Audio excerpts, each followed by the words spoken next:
Market your products and services.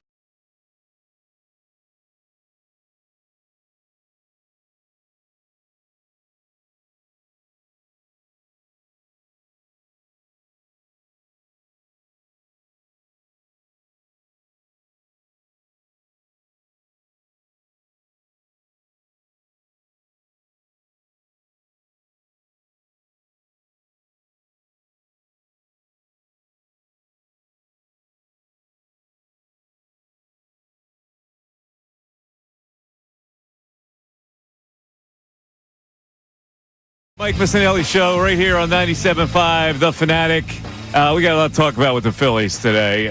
Zack Wheeler, just phenomenal. I'm watching the guy last night, and I'm saying to myself, we're so blessed to have an ace go out there every fifth day and do what he's doing. It's just amazing. It's so comforting to have a guy go out every fifth day and shut people down, like Zack Wheeler. And, it's funny because social media was humming last night about Zack Wheeler as the Phillies win 4-0 over the Padres, who really do not look playoff worthy at all. But it's hard to tell when Wheeler's cuffing them.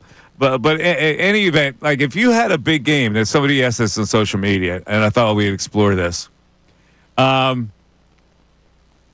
If you had a big game and you had to send out one pitcher of Halladay, Hamels, Wheeler, where are you going at this point? Now, the familiarity with Wheeler would suggest that you would right away go to Zack Wheeler. But I was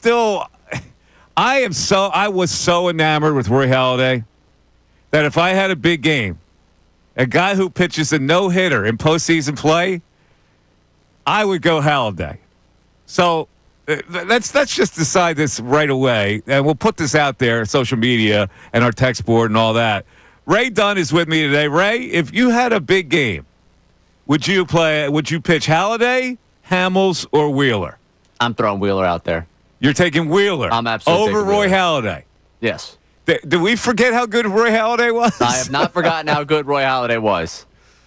I have now seen over 6 seasons what Zack Wheeler could be for this team, and more specifically, we're talking about big games. In terms of postseason ERAs, Zack Wheeler is amongst the best that we've ever seen in the history of the sport.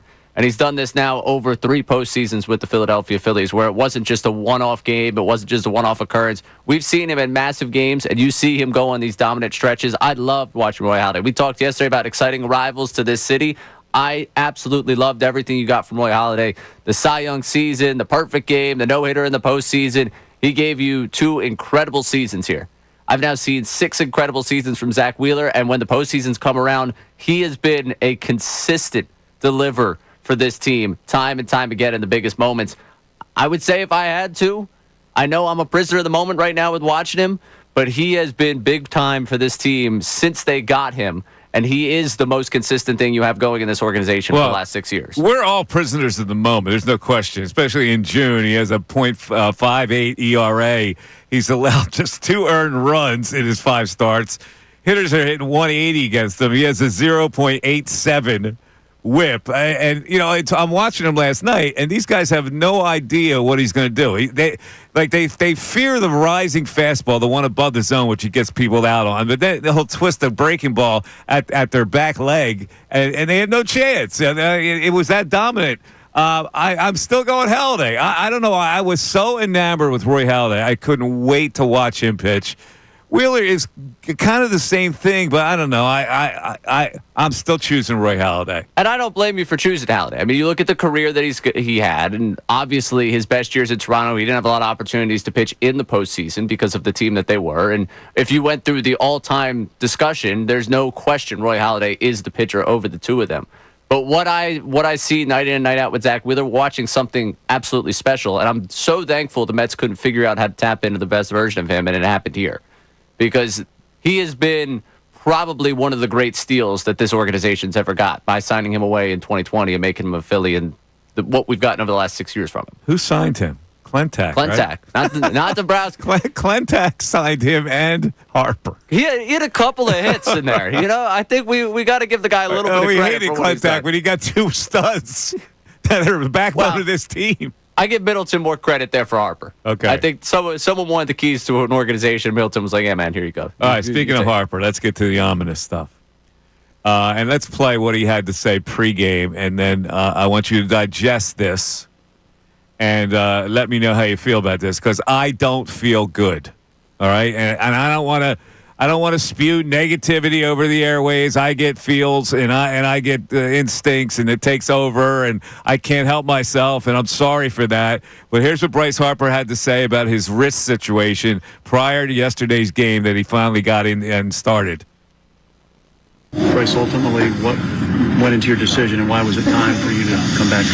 Yeah, I didn't think I was going to take any other steps forward of feeling better or anything like that. I thought we were kind of at a standstill of it feeling the same the last couple of days, and from BP to live and things like that, kind of gave us the same results each day. So I thought today was a good one. Is it something you're going to have to manage, though, in your mind? Yeah, I mean, I would imagine so. I'm not sure yet what that's going to feel like. So we're going to, as I go, I think, and as I know you guys will, and Tomper as well. So we'll see, how I feel tonight, tomorrow, and, go from there. You said last year you played through it. Does it feel any better or worse than how you played through it last year? Yeah, no, it feels better. It feels way better than where I was 3 weeks ago or 4 weeks ago or whatever it was. So I'm happy with where we are. Ultimately, it's going to come down to how I feel each day. If I need to take days off or figure those days off. I know we have Thursdays pretty much all the way till the middle of August off, so that'll be good for it. But I'm just not sure yet. We're gonna, like I said, it's kind of been at a standstill the last couple of days of feeling good. So hopefully it stays there. Do you feel you can play your best level, feeling the way you do now? Yeah. Well. I'm not so sure about that. My instincts tell me this is a chronic situation that's not going to get any better. He said it wasn't going to get any better. He decided to play. He's going to experience soreness, which means he's going to need several days off every now and then. And this is like an Embiid situation. I don't see a guy who swings with that kind of torque, who has that kind of a problem, in a situation that probably needs surgery, cannot possibly be 100% effective for the Phillies the rest of the year. And that is the ominous thing that we take out of this whole thing. The Phillies cannot win without a 100% Bryce Harper. I don't believe he's going to be 100% for the rest of the year with this situation. He probably needs surgery, and I'm guessing that he might need surgery before this year is out. Ray, your thoughts? Wow. Okay. In that case, if you don't think they can win with 100% Harper, you think he needs surgery before the season's over, what's your outlook for the rest of this season? My outlook for the rest of the season is the Phillies still can get in the playoffs. They can't win anything. How does that impact the way you're going to approach the rest of this season? I don't know. I mean, like you tell me. Philly fans, you tell me how you're going to play. You heard what he just said. They got to the point where it was not getting better. There were no more steps forward. Okay? He's not 100%. If you're not 100% and you're still torquing as you're swinging, how in the world can you ever possibly be 100%? You're going to have to deal with this kind of thing the rest of the year. And if you deal with this thing the rest of the year, are you going to be as effective, as a ferocious hitter as Bryce Harper is supposed to be? And how does that impact the lineup? If in his spot in the lineup, he's not ferocious. Now, I understand the concern in there, and obviously I listened to the same clip you did, and I didn't get all warm and fuzzy thinking about the future for him this season. But, I mean, I'm at least going to see him play and see how he reacts to it. I could also think that he's kind of putting this out there as I'm really battling. I'm trying to get out there. I'm trying to get out there. And this is, his way of letting you know he's playing through some pain. And, we could get 2 great weeks of Bryce Harper and say, wow, is he really, really that hurt? Is he really that bothered by this? Like, if he was able to play through it at the end of last season, I know he had that terrible stretch in August last year, but we still saw some of what you expect from Bryce Harper. Let's get to the reality of this thing. What's he going to do to manage it? Is he going to take fewer swings in BP? Is he going to lighten up the torque when he actually is in a ball game? Either way, it doesn't portend to good. No. Either way. So what are we talking about here? Are we talking about a guy that has to cut down on his swing to be effective? But he's never going to do that. He's going to swing as ferociously as he can. which means nothing's going to change. He's still going to deal with soreness, and he's going to have to be out. He's going to play a game, maybe sit out 2, play 3, maybe sit out 3, stuff like that. I don't know how this comes together where it's very successful, and it's a terrible thing for the Phillies. 610-632-0975. A little later in this, I want to get to the JT situation. There are so many idiots out there on social media that are pounding JT Realmuto, and I need to know from you why. Put things in perspective. He is a catcher. He is a catcher. Where are these great offensive catchers except that maniac in Seattle? He's hitting about 240, 250. He still catches a good game. What more do you want out of a catcher? Look around the league. What's the better alternative? I want to hear from you nitwits today. 610-632-0975. Back after this. We want to hear from you. So text us at 610.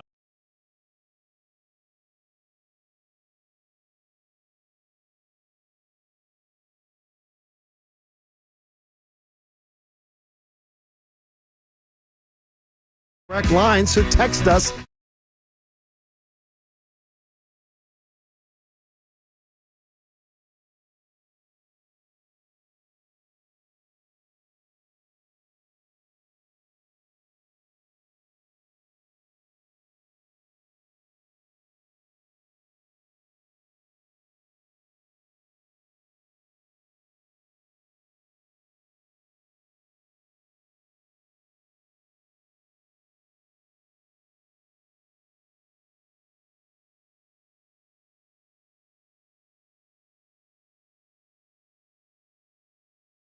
J-Dog Junk Removal. They make junk removal.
10:16, Mike Missanelli Show, 97.5 The Fanatic.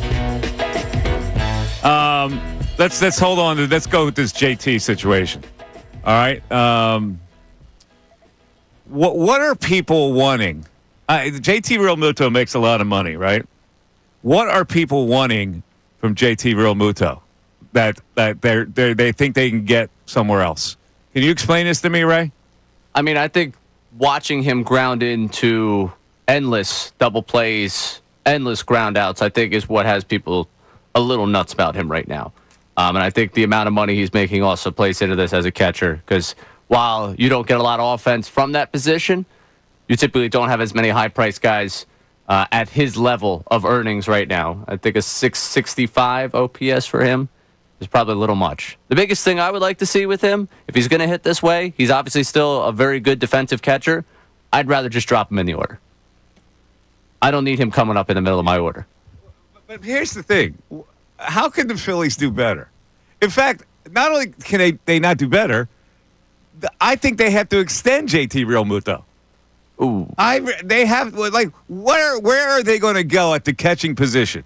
Look at the catching position in Major League Baseball, and you tell me who has a dearth of talent back there that can do what JT is giving you what catchers, in fact, he's giving you more defensively than what catchers can do, and he's giving you probably a little better offensively than what catchers can do. Like, what is...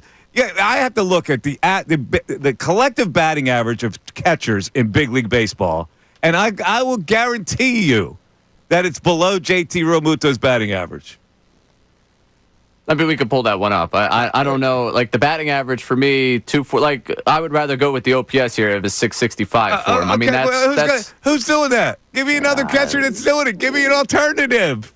You were never going to have an alternative coming into this season. They were never moving off of JT. No, I'm talking about right now. Where is your alternative to do better at that position for now and next year, frankly, and the year after that? You tell me, where are the great catchers in the game? I mean, I could see one that's got 33 home runs right now. Well, you're talking about the guy in Seattle, which is a total aberration.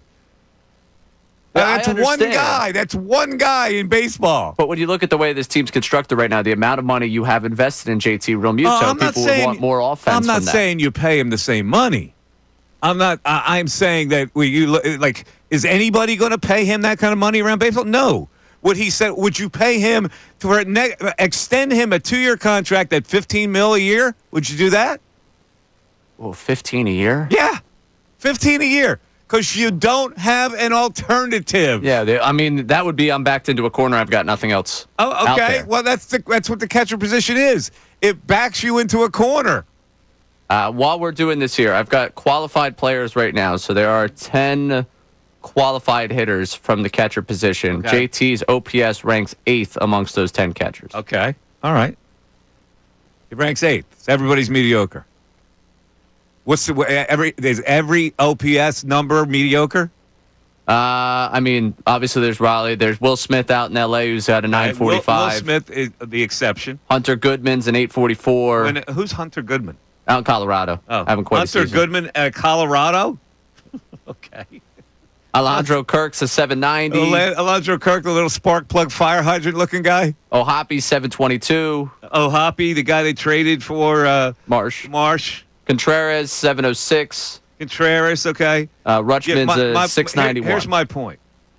The people that want to bury JT Realmuto, not that I'm a big fan of JT Realmuto. I'm just saying the reality of it is every day on social media, I see people burying the guy. They go, what is better? Some guy on social media actually said, you get that guy from in AAA. I look at AAA. I go, there's Garrett Stubbs there. Who are you talking about?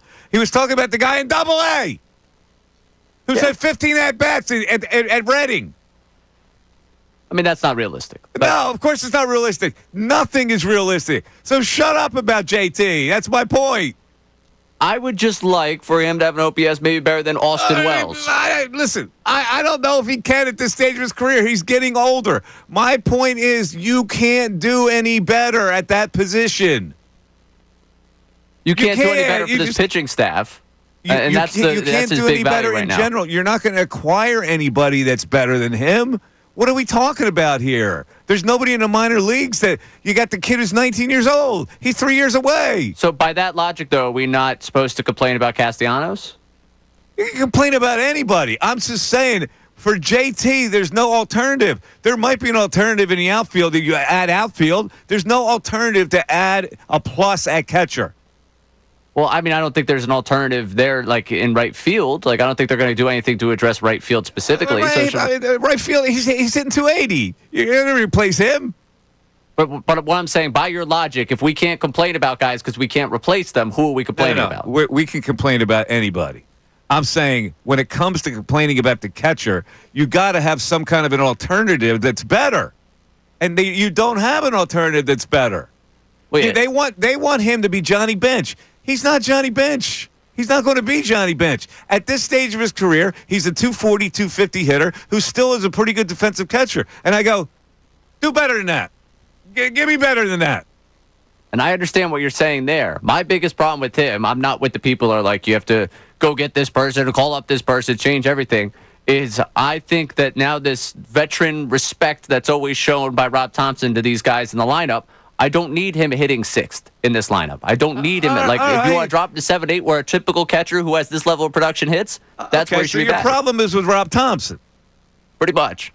The way he handles him specifically. But it is a little with JT. Well, my problem, if we go down the problems here. The problem is they didn't address the outfield, which has left them weak in the lineup with one spot. Yes. Because they're weak in the lineup, they're allowed to show the veteran JT some respect and bat him sixth when right now his production as a hitter justifies him hitting lower in the lineup. So he is playing a higher role in this lineup than he should. Part of that's because of the respect Thompson shows. And Okay. Let me ask you this question. Who should replace him in that spot? They should go out and get someone. But that's where it starts with Dave. Well, so right now, who behind him is justified into hitting sixth? But again, that's when you start asking me where my problems lie. It's a trickle-down thing. My problem starts with the fact that they didn't address that lineup spot out there in left field. Well, that's a completely different problem. But then it all goes back to the same problem because people are mad at JT because JT is playing a role right now offensively that he is no longer capable of playing. Okay, and again, I say, what's better? You're going to say, well, they acquire somebody. I'm 100% on board with that. But until they acquire somebody, there is nothing better. 610-632-0975. We got a lot of phone calls. We'll get to the text board. I didn't want to make this a JT thing. I wanted to make it a Wheeler, Hamels, or Halliday thing, and we can still do that. The Mike Missanelli Show, back after this. Fanatic Sports Update. Phillies win, Harper's return. I'm Ray Dunn with this Fanatic Sports Update. Bryce Harper returned from the injured list, went 0 for 2 with a walk and was hit by a pitch as the Phillies won 4-0 over the Padres. Zack Wheeler went 8 innings, struck out 10 batters, did not allow a walk in the win. Wheeler finished his month of June with a .58 ERA in 5 starts, becoming the 4th Phillies pitcher since 1912 to post an ERA that low in 30-plus innings in a month. The Phillies will look for their 3rd consecutive win tonight as Christopher Sanchez takes the mound against Nick Pivetta for the Padres. That game starts tonight at 6:35. NBA free agency opened up last night at 6 o'clock. The Sixers are reportedly coming to terms on a 2-way contract with forward Trenton Watford, who just signed the last 2 seasons with the Brooklyn Nets. Numerous reports indicate the 76ers will not be able to retain Kershaw Yabusele. And elsewhere in the NBA this morning, MVP Shai Gilgeous-Alexander signed a 4-year, $285 million, you heard me right, 4-year, $285 million extension with the Thunder. And we're just 3 weeks away from training camp getting going for the Birds. This update's brought to you by Mercedes-Benz. The Mercedes-Benz Dream Days are back with offers of the vehicles like 2025 E-Class, CLE Coupe, C-Class, DQE Sedan. Hurry in now through July 31st. Learn more at MBUSA.com/dream. I'm Ray Dunn on the home of the Sixers, Flyers, and Union. 97.5 The Fanatic and 97.5thefanatic.com.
Myself, okay.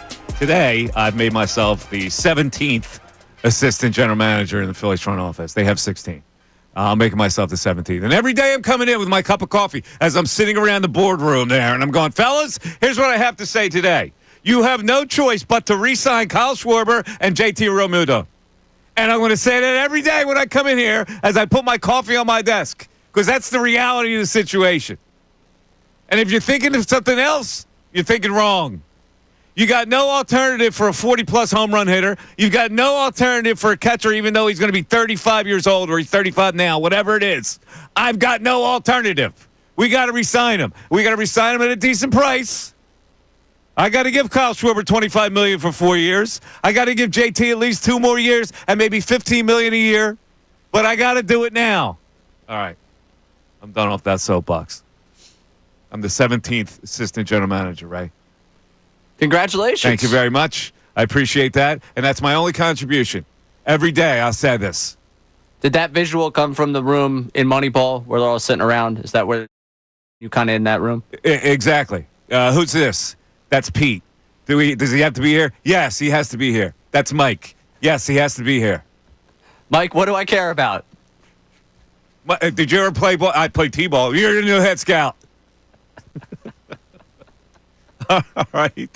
Let's get to the text board because I know there's a lot of opinion on Hamels, Halladay, or Wheeler to pitch the biggest game that you have. All right. We got Matt from Jersey checking in here. Doc all day. Halladay was incredible. Wheeler is almost a carbon copy. Hamels was special, but a product of the team from the beginning who became a World Series MVP.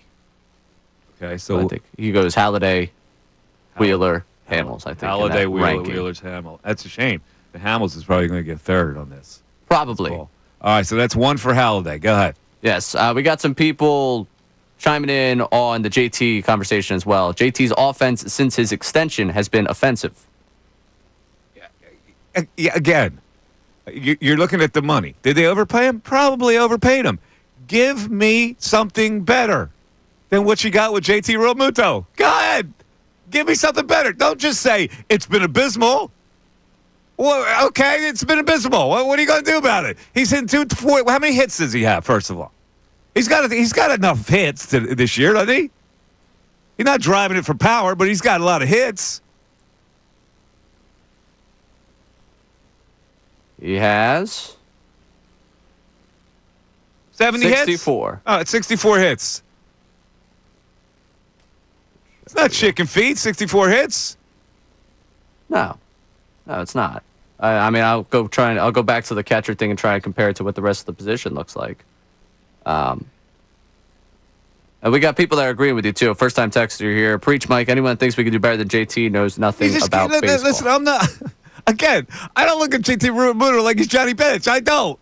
But I go, come on, you got to be realistic about this. Before you shoot something stupid on social media, you got to have an alternative. And you're going to be foolish enough to give me an alternative that the kid in Double A. What's his name again, by the way? Kid in Caleb Ricketts was the name. Ricketts. Yeah. Caleb Ricketts is hitting 300. Maybe people look at Caleb Ricketts. They're going to guy in Triple A hit 300. No, he's not in Triple A, and he just got anointed to Double A, did he? Yeah, he's only played like 15 games there. 15 games in Double A, and so he's off to a decent start. You're going to say that's a better alternative? A Double A catcher? Come on now. All right, we got a texter here, Vince, who's trying to bridge the gap between the two of us.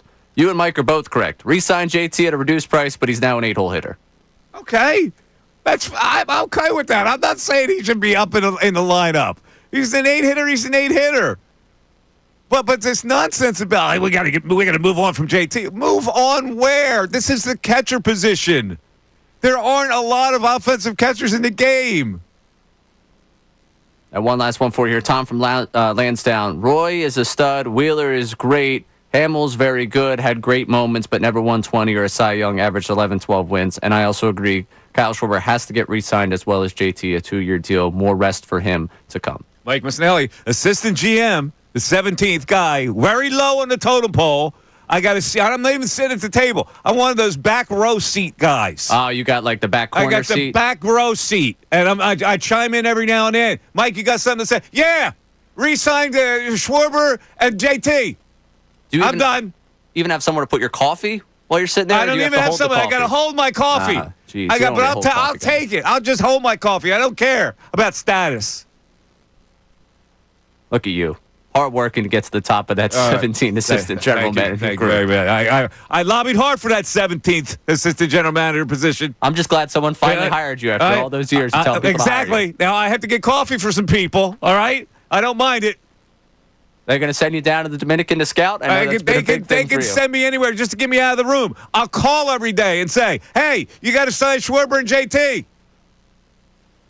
I'm out. Bye. Adios. Here from the Dominican. Let's go to the phones.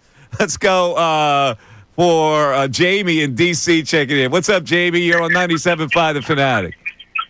What's going on, fellas? How's everybody today, all right? What's going on, Jamie? How you doing? Good. So your first question was Holiday, Hamels, or Wheeler. I'll go Holiday, Wheeler, and Hamels. No discredit to Cole. But Roy Halladay was that 1-0 game against the Cardinals. The guy was an ace and loses that game. Hall of Famer, pitched with Toronto all those years when they were a bad team. So I got to go that first. I want to ask you, though, Mike, about aging, and you said about chronic injuries and stuff. Mm-hmm. I mean, Bryce Harper, he's never going to be 100%. Are you 100%? Am I 100%? I'm 100 years old. Of course I'm not 100%. No, you're not 100 years old. I'm 1,000 years old, and I'm not 100%. No. What's the comparison? The comparison is in his mind, his 100% is he understands where his limits are, where his boundaries are. So when you're swinging a bat, how do you determine what your limits are if your wrist is hurting?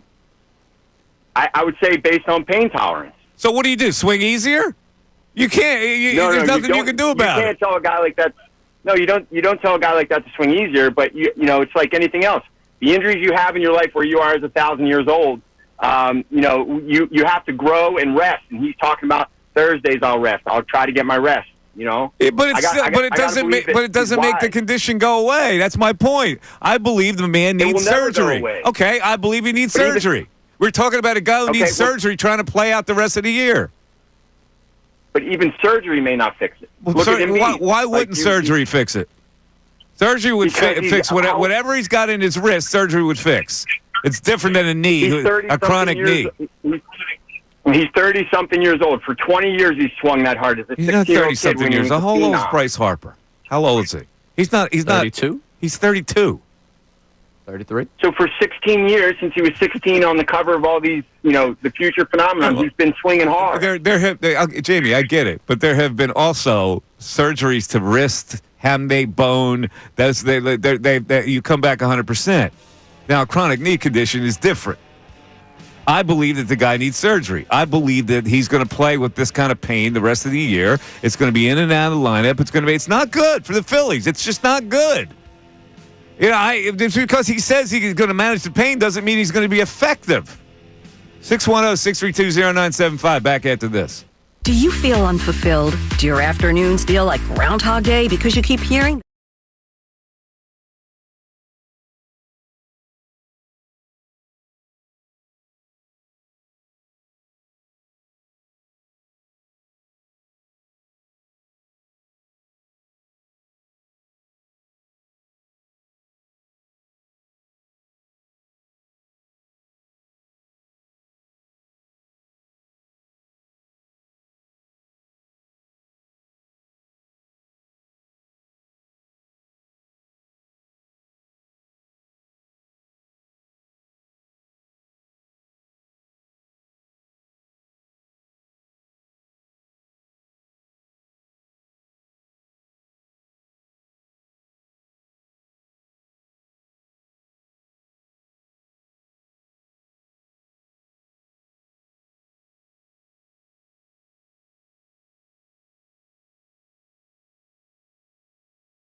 7-5 the Fanatic. I was watching that game last night, and I was saying, boy, how beneficial it is to some players to be able to play in San Diego. Not because of the weather, because people don't pay as much attention out there as we pay attention here. And I bring – first of all, I hate bad baseball. I hate baseball that turns out to be like little league-ish. And in the bottom of the fourth, the San Diego Padres showed that last night. First of all, let me say something about Xander Bogaerts. Xander Bogaerts, the shortstop for the Padres, is a total mutt. And you don't win with mutts. And here's what he did last night if you watched it. First of all, earlier in the game, there was a ball that was hit up the middle. Cronenworth made a diving stop on it. There was a forced play at second base. Where was the shortstop to cover? He stayed in his position. Not many people looked at that play, and I didn't hear any of the analysts say, where was Bogaerts on that play? Cronenworth got up and tried to throw the guy out of first.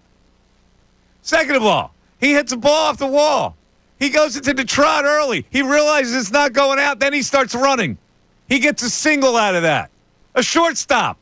Now think about this. If Trey Turner had did any of that, and I saw it last night, what would we'd be losing our freaking minds here in Philadelphia. There's no pressure, San Diego. They sloughed that right off. Did you notice that last night? Oh, yeah, and the greatest case for Trey Turner is right now that 2023 shortstop class. All of them that signed that offseason have not lived up to what their contract was in that. Like, it was the offseason, the shortstop between Correa, Swanson, Bogaerts, and Turner. All of them signed contracts right now that their fan bases have a faction of their fan base debating whether or not that person was worth the money they got. Like, his greatest case is he's been the best of the four of them. And these guys just lollygag it the whole way. I'm listening to the broadcast, and I'm going, who's the analyst last night? Kruk? Was Kruk the analyst last night? I was watching. I'll wait for somebody, either McCarthy or Kruk, to say, where the hell's Bogaerts on that play? Anyway, let's get to the inning that really counted, right? All right. At the bottom of the fourth, Realmuto lines out. Stott walks. Stott steals. Marsh hits a chopper. The pitcher, Waldron, breaks late. Arise, who probably should have ran to the bag and would have beaten him to the bag, is waiting for the pitcher to get there. The pitcher gets there late. He throws there. Marsh beats the play. Here comes Stott all the way from second base. He's going to score. And the pitcher went off his back to heel throw. It's a Little League play. They scored on a Little League run there. That's a Major League team that executed that kind of a play. That's very bright, though, for Bryce to Stott right there. Heads up play by Stott. Horrendous defensive play by a Major League Baseball team. Horrendous. An out, they turned into a run. I hate bad baseball. Hate it, Ray. I know you do. If I'm a manager, I'm in somebody's rear end on that play. First of all, Arise. You can see the pitcher's late. Run to the bag, get him. Pitcher, what the hell are you doing? The ball's hit to the right side. Automatically, that should activate you to make a mad dash to first base. And then once you get it, have enough poise to think that there's a runner on second base who might try to score. Bad baseball makes me crazy, Ray. I love it when it benefits the Phillies. Beautiful well, of course play it benefits the Phillies. I have to hide my eyes. I go, this is freaking Little League. He scored on a Little League play. All right. I'm unnerved today. Let's go to Reggie. He's in Wisconsin. Reggie, our traveling truck driver. Reggie, what's happening today? Morning, Mike and Ray. Roy Halladay, and I'm going to say Cam Hamels. Cole Hamels would be my second choice, and then Zack Wheeler. You would choose Hamels over Wheeler, the way Wheeler's pitching right now? Yeah, because he's a lefty. Well, I don't know if that should play into it, Reggie. You got one game to win, whether it's a righty or a lefty. Well, Roy Halladay is the one. That's my first answer. Roy Halladay is the first. Yeah, that's my choice, too. I mean, I just loved watching him pitch. He was a machine. Yeah, Wheeler's getting to be machine-like, too, man. Yeah. And then if I could help you as you're the 17th. I'm the general 17th manager. assistant general manager, and I'm the guy who gets Yes. the coffee, but I'm still in there. So your wardrobe, you got to have penny loafers, Argyle socks, and a multicolor polo shirt. I can pull that off. I can pull that off. All right. If that's what the uniform is, I got it. Yes, 17th assistant. I'm the 17th. They capped it at 16 assistants, but I'm still going to worm my way in there as number 17. Good job. It's just like the Sixers. The Sixers have 16 coaches too. Yes. 16 seems to be a magic number. Remember that Michael J. Fox movie? He was the mail clerk, but somebody got laid off, so then he would go up and sit in that office. What was that? What was that comedy? Way back 80s. I don't remember. I don't remember. Oh, The only thing I remember him in Teen Wolf, and I remember him in Doc Hollywood. Yeah, in this one, he would in the big corporate building, he'd take the mail to all the floors. Well, he knew somebody on one of the upper floors got laid off, so he would change in the elevator. Yeah, I don't think I ever saw that movie. You ever see that movie, Ray? Michael J. Fox movie? Nope. Oh, no, of course, this big movie was the Time Machine movie. The time with the DeLorean car. What was it called? Back to the Future? Back to the Future. It was his big movie. But it was also Doc Hollywood. Movie I have seen. You saw Back to the Future? Yes. Yeah. And subsequent. Oh, yeah? Yeah. All the sequels? I think after a sequel or two, I think I stopped. Okay. I'm not really a big sequels guy. I don't know. It's not like that scorching of a take, but like I'm not either. I don't. Beverly Hills Cop 2, I did see. 3 was terrible.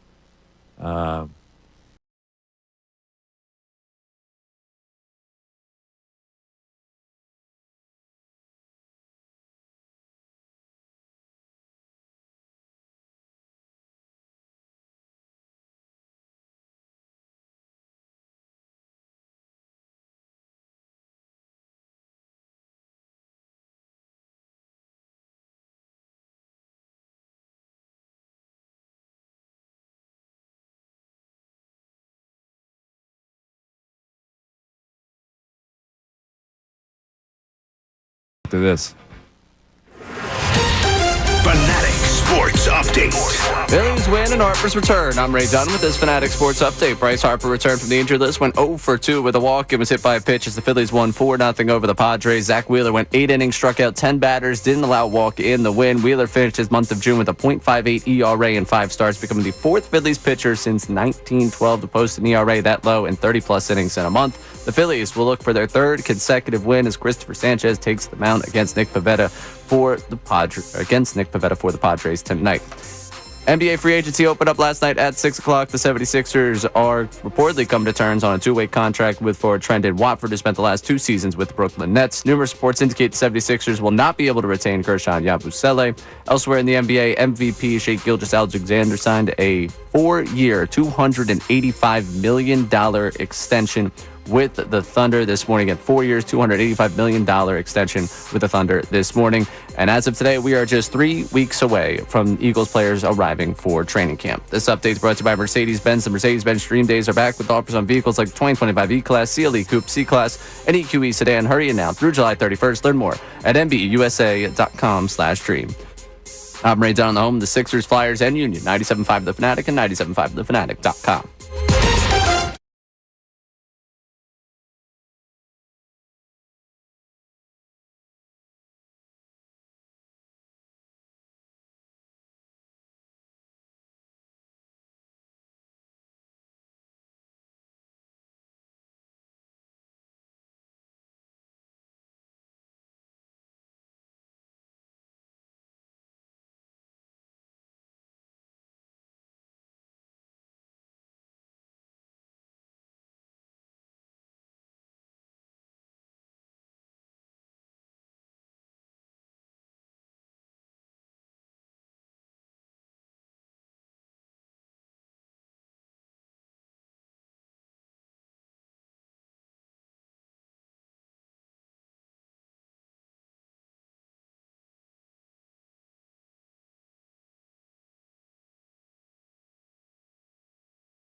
Missanelli Show, 97.5 The Fanatic, 610-632-0975. Of course, we buried the lead today in the game. It wasn't the Phillies. It wasn't Zack Wheeler.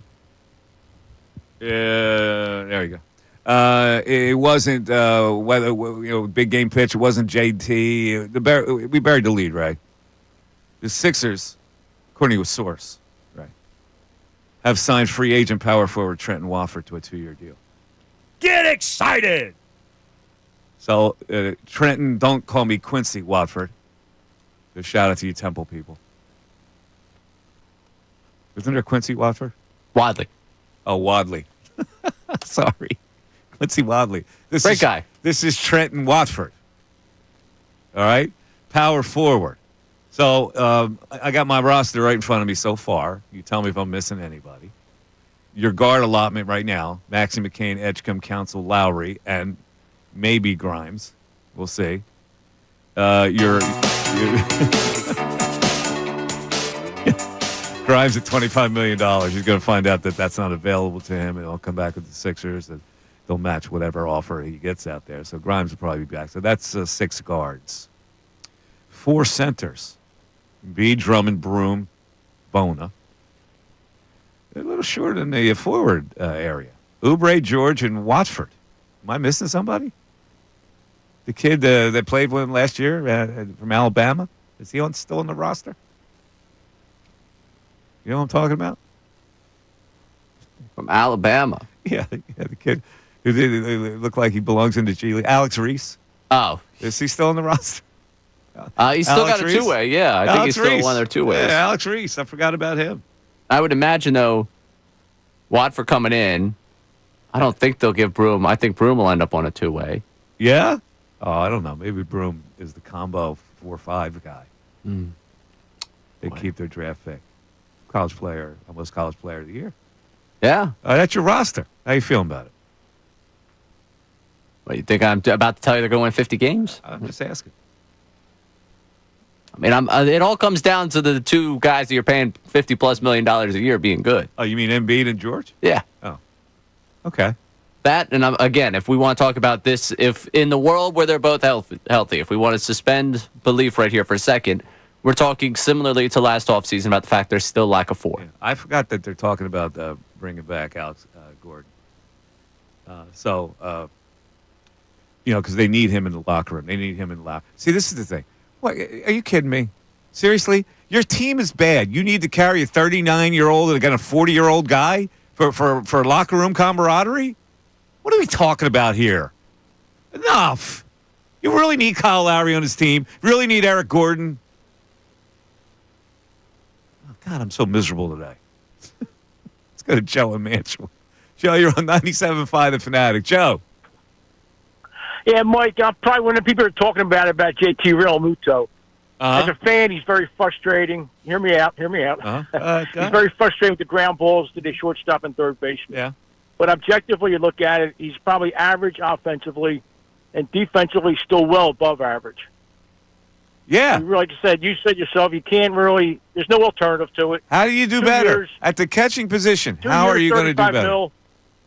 2 years, $35 million, something in that range. Ooh, that's 17.5. Yeah, whatever. They got plenty of money. But I talked to you a couple of weeks ago about it, and I mentioned that I wouldn't trade Abel or anybody else. I did 180 on it. I'd dump anybody.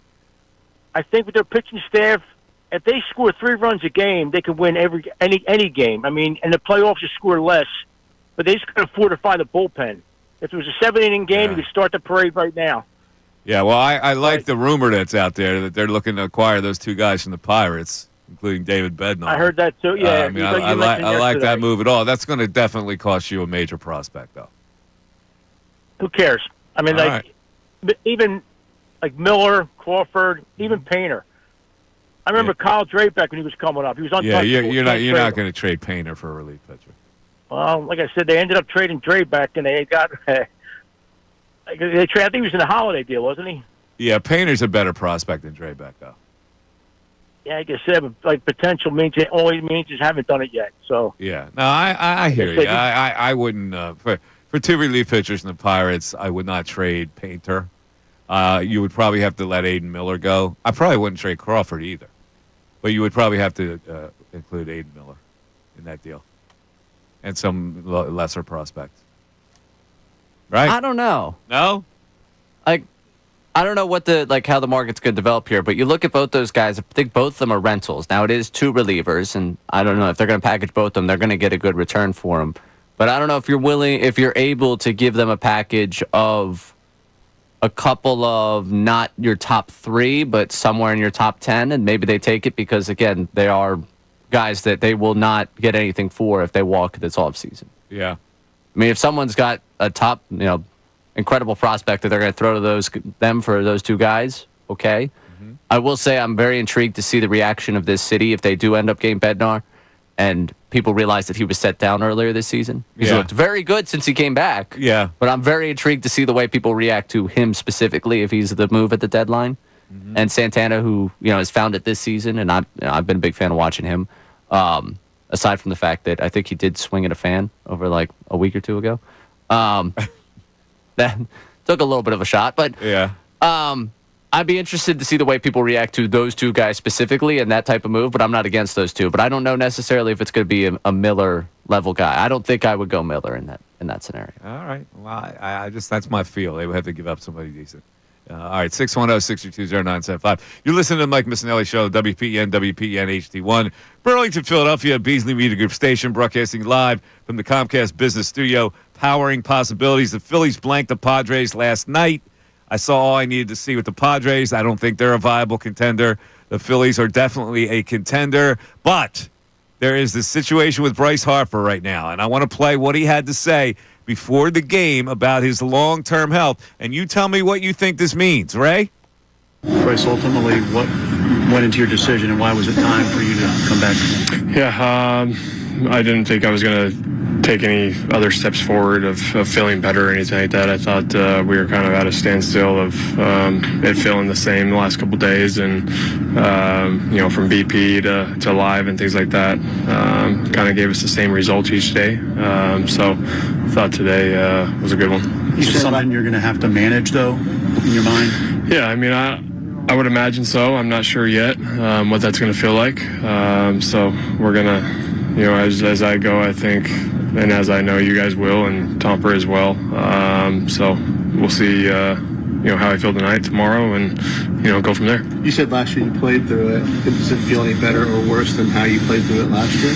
Yeah, no, it feels better. It feels way better than where I was 3 weeks ago or 4 weeks ago or whatever it was. So I'm happy with where we are. Ultimately, it's going to come down to how I feel each day. If I need to take days off or figure those days off. I know we have Thursdays pretty much all the way till the middle of August off, so that'll be good for it. But I'm just not sure yet. We're gonna, like I said, it's kind of been at a standstill the last couple of days of feeling good. So hopefully it stays there. Do you feel you can play at your best level, feeling the way you do now? Yeah. Now, breaking sports news from 97.5 The Fanatic and 97.5thefanatic.com. We'll get back to your regularly scheduled Bryce Harper conversation in a moment here, because Shams is reporting that Gershon Yabusele has agreed to a 2-year, $12 million contract with the New York Knicks. Oh, boy, the Knicks grabbed Yabu. And that's what the Sixers obviously knew they couldn't pay him that because of cap reasons, so they went for that guy from the Nets. And now the Knickerbockers, they get to spar with the Knickerbockers in Yabu. So I understand that they didn't have a ton of money to work with, and maybe someone brighter than me can point this out to me when it comes to the cap. I thought there was conversation of them having somewhere in the $5.7 million, like the ability to offer him something similar to this 2-year, $12 million contract with a player option. Like, if he got more than this, more than $6 per year, I would say this is something they couldn't have competed with contract-wise. Mm-hmm. I think they had enough to go and pay him this, whether it be within the mid-level exception, wherever they could find this money within the CBA. This was the contract that was kind of floated as one I think the 76ers could afford if his market had fallen apart. For him to take a 2-year, $12 million contract with New York, I'm sitting here a little insulted, Mike, because from what I've read about the Yabusele sweepstakes, if you want to call it that, this was something I think they probably could have afforded. Probably. Maybe they just didn't like him. After a while, maybe they said, you know what? I don't know, for $12 million over 2 years? I hear you. That's pennies in this NBA. Yeah, it is. And I think it's a lot lower than what people expected them to be priced out of. I guess they didn't like him for the money. You know, listen, he hit a wall towards the end of the year. I mean, he was playing with who? We just went through the guys they had at the end of the roster at the end of the year. He did sort of hit a wall. Let's face it. Maybe they didn't like that. I don't know. I'm kind of surprised on this one. Well, it's going to be 2 years, $12 million. They like the other guy better. Do you think he overplayed his hand where he thought he was going to get more from somewhere else? The Sixers pivoted here and went Watford, and now he's left to go get pretty much the same contract somewhere else? Maybe they liked Watford better than him. I guess. I'm surprised. This is just a little bit surprising for me that he only gets $12 million over 2 years, and it's not here. Yeah, well, I don't know, man. 610-622-0975. Let's go back to the text board. All right, we got Sean from Sentiments chiming in on the JT conversation. Look, JT drives me crazy, too, because his offensive drop-off has been bad, but look around the league. There are very few good offensive catchers. Rob just needs to stop batting him 5th and 6th, move him to 8th. Okay, that's your solution. Right? Yeah, that is my solution. That's, I would like to see him further down the lineup. The issue, again, is who in the lineup makes that move up, and that's where I still think you're a bat short. Yeah. All right. You can climb in, 610-622-0975. Mike Missanelli Show, 97.5 The Fanatic. Back after this. The summer's here, and you know what that means.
The 11 o'clock hour, the Bucks just signed Miles Turner away from the Indiana Pacers. Is that enough of an appeasement for Giannis? I don't know, is it? For Giannis, you go, oh boy, now we're good. Did you say that? Weren't you just advocating Miles Turner as the I like Miles modern NBA center? Nah, I mean, he's okay. He's okay in that role. But the Bucks aren't good enough overall. Are they? Yeah, I mean, they still don't really have backcourt that I believe in. Is that enough for Giannis to stay? As you look at his team, with Miles Turner, we're really going to be a contender now? Oh, Mike, this is going to be the line everyone uses. With an East as wide open as this, I guess. Anything's possible. I guess. The other thing is, the Sixers could have offered the same contract that Nick Scott Yabusele for. Yep. So, yeah, we've had a couple of people. They chose not to. I guess so. They chose not to keep Yabu. Yabu Dabba Doo! No more of that this year on the broadcast. So, either they didn't, and they didn't go down that path, or he chose the Knicks and what the Knicks are over the Sixers. Oh. He made a value judgment. Which the Knicks are better than the Sixers. Could you blame him? No, the Knicks are better than the Sixers. That's the ultimate slam, isn't it?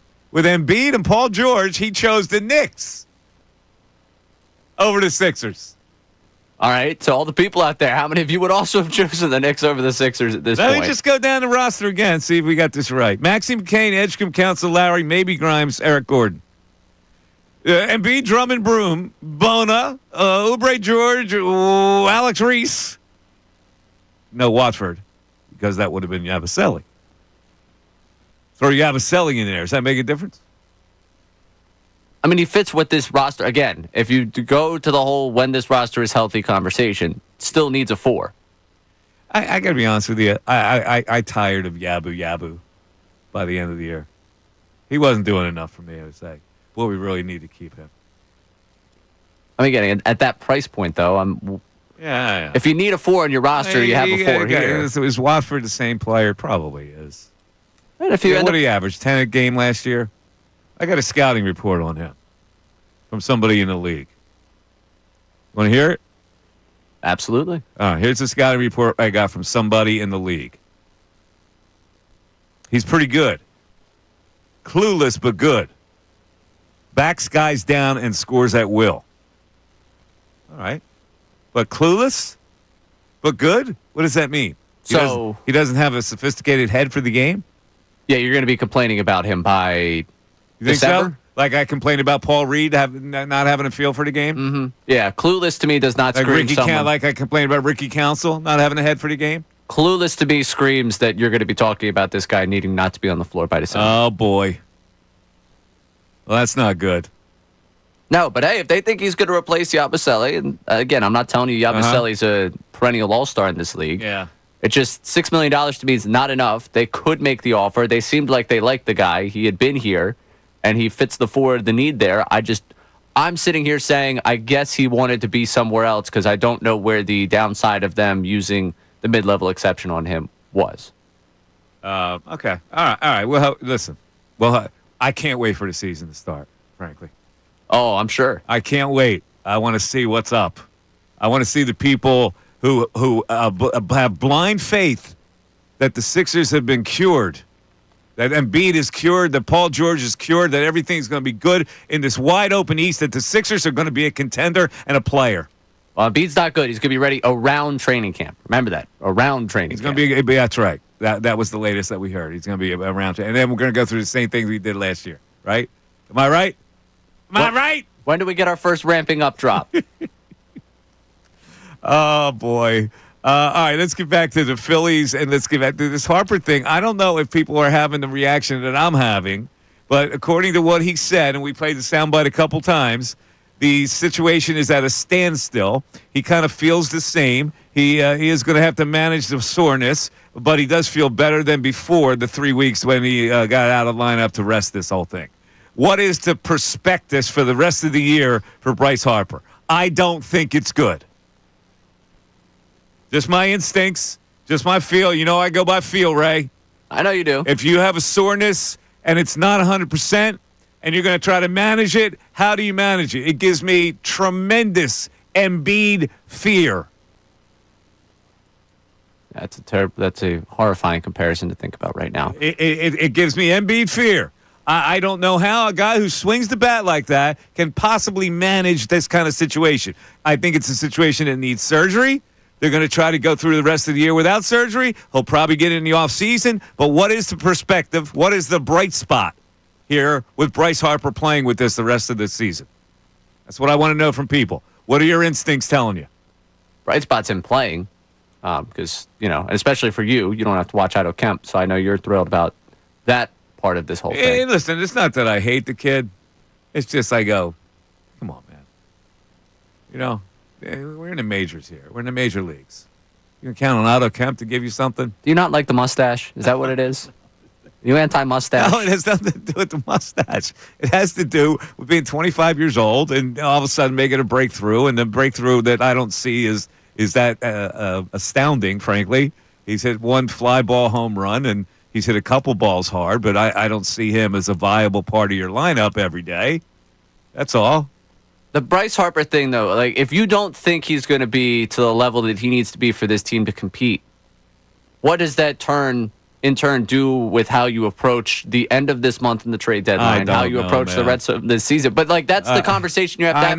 I don't know. They're probably not going to do. They're probably going to believe that Bryce Harper can pull this off, just like we believed Embiid was going to pull it off. People have a funny way of dealing with star players. They're like pie in the sky with them. They're miracle workers. They're Supermen. They're going to get through it. And I look at it and go, this probably needs surgery. If it's not improving, it needs surgery. I'm a big advocate of surgery. Cut me up, brother, and fix it. I've had 8 surgeries myself, Ray. Jeez. 8 orthopedic surgeries. Wow. And they always put me back together. 8. 2 on my shoulder, 2 on my knee, 1 on my hand, 1 on my foot. What else? How many is that? It's a lot of math for me. I'm carrying the 2 right now. I can't quite get there. We also have some more NBA news if you want that handed to you. 2 on my back.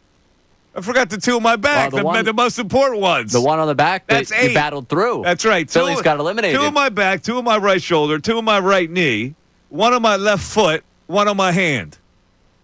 8. Real quick for you to follow up on this Bucks thing. Mm-hmm. The Bucks have waived Damian Lillard. They've waived him? They are going to spread the $113 million over the next 5 seasons, and that opens up the space for Miles Turner to join the Bucks. Oh, my God. So there's no Dame, and it's just Miles Turner and Giannis? If I'm Giannis, I go, come on, get me out.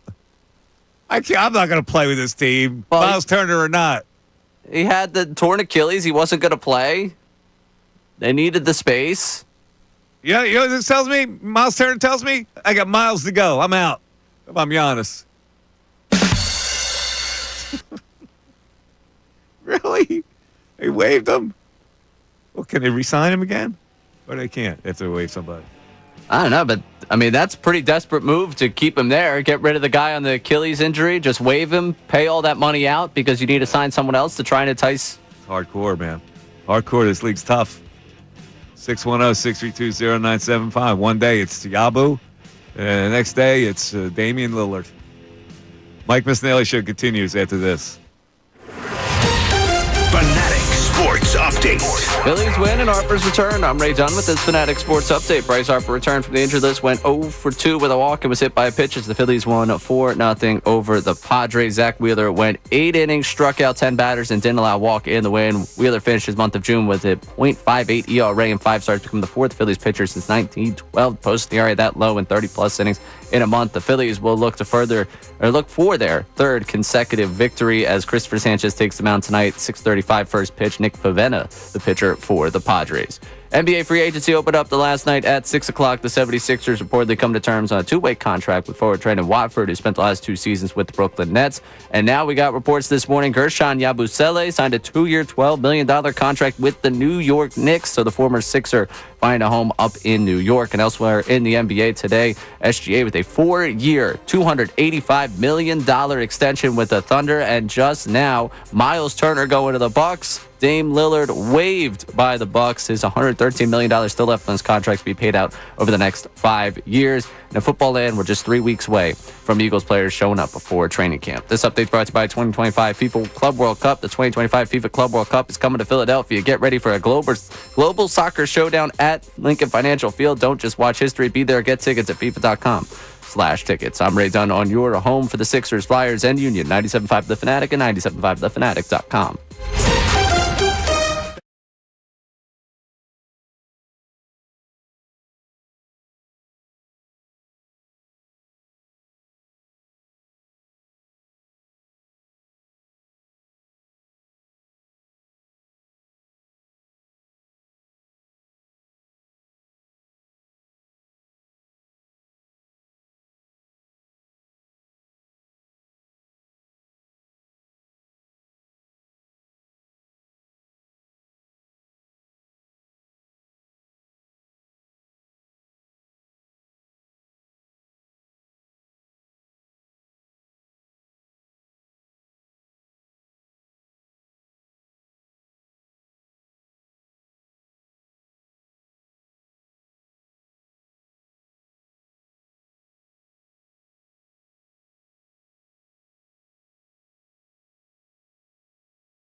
News here in Philadelphia. They're getting a WNBA team.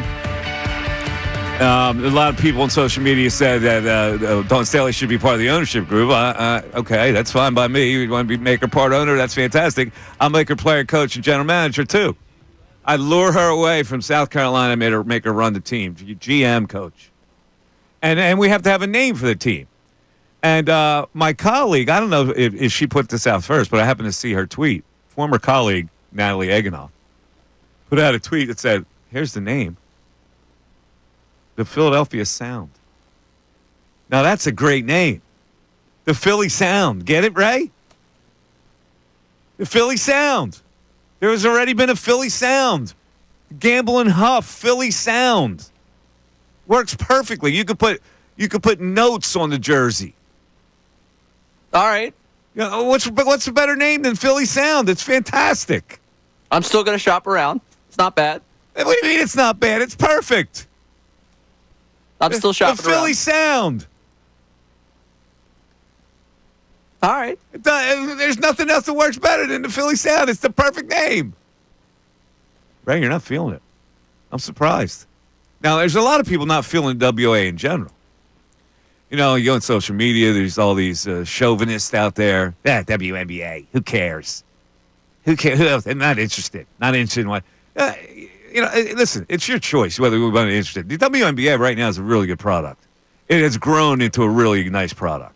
Now, people that say, well, I can't possibly watch the WNBA because it's so inferior to what the NBA is, as far as athleticism, as far as this and that. And once I've been subject to that, I can't gear down and go to the WNBA and be excited. Ray, your thoughts on that? Is that chauvinistic? Is that short-sighted? Is all that those barbaric-minded? Yeah, I mean, I think all those things. I really struggle to understand some of the people where they come from on that. I think it's you just saying I don't have the attention span for it and I'm not going to go give it a chance at that point. I also get really curious about how people have those conversations. Like, you say that about people you don't know who play the game. I'm curious how those conversations would go with the women in your life that would want to be a part of athletics and play in athletics. And if you really harbor those feelings across the board, I feel like that's more of a self-reflection thing. That, hey, why do I feel that way about the sport? And why do I feel that way about women's sports? So to me, if you don't want to give it the attention, then, I mean, I don't think they're going to miss you necessarily. But I would say that you should give it the opportunity to watch. Well, and how I think about the league has grown quite a bit. Women's sports may be different than how people perceive women's basketball. Women's sports, I don't know, women's tennis is huge, right? Yeah. Women's basketball, when they say it's not as good as the NBA, therefore I can't. It's watching. It's like me favoring watching the Reading Phillies over the real Phillies. That's what some people will say. I guess the way that you're framing this is more that you don't value the professional level of women's sports. No, I'm saying that people don't value it. I'm saying to those people. To me, I'm interested in it. I wonder, I didn't think that soccer in this town would draw the way it did. The draw is fantastic. People are interested. Does women's basketball have the same appeal in this city as far as the attendance goes, as far as the following goes? I think it does. I mean, I see there's a group that I see on social media, Watch Party Philadelphia, that literally their entire thing is doing women's sports watch parties. And they go out and they fill a bar and people are out there watching and celebrate whatever game's going on. And they do it for WNBA games. And obviously there is no team in town at this current moment. And they still pack a bar to talk about it. I think there's people that will absolutely show up for it. And I think, like you said, with soccer, for some people, you don't ever want to give the bandwidth to some sport, to some organization.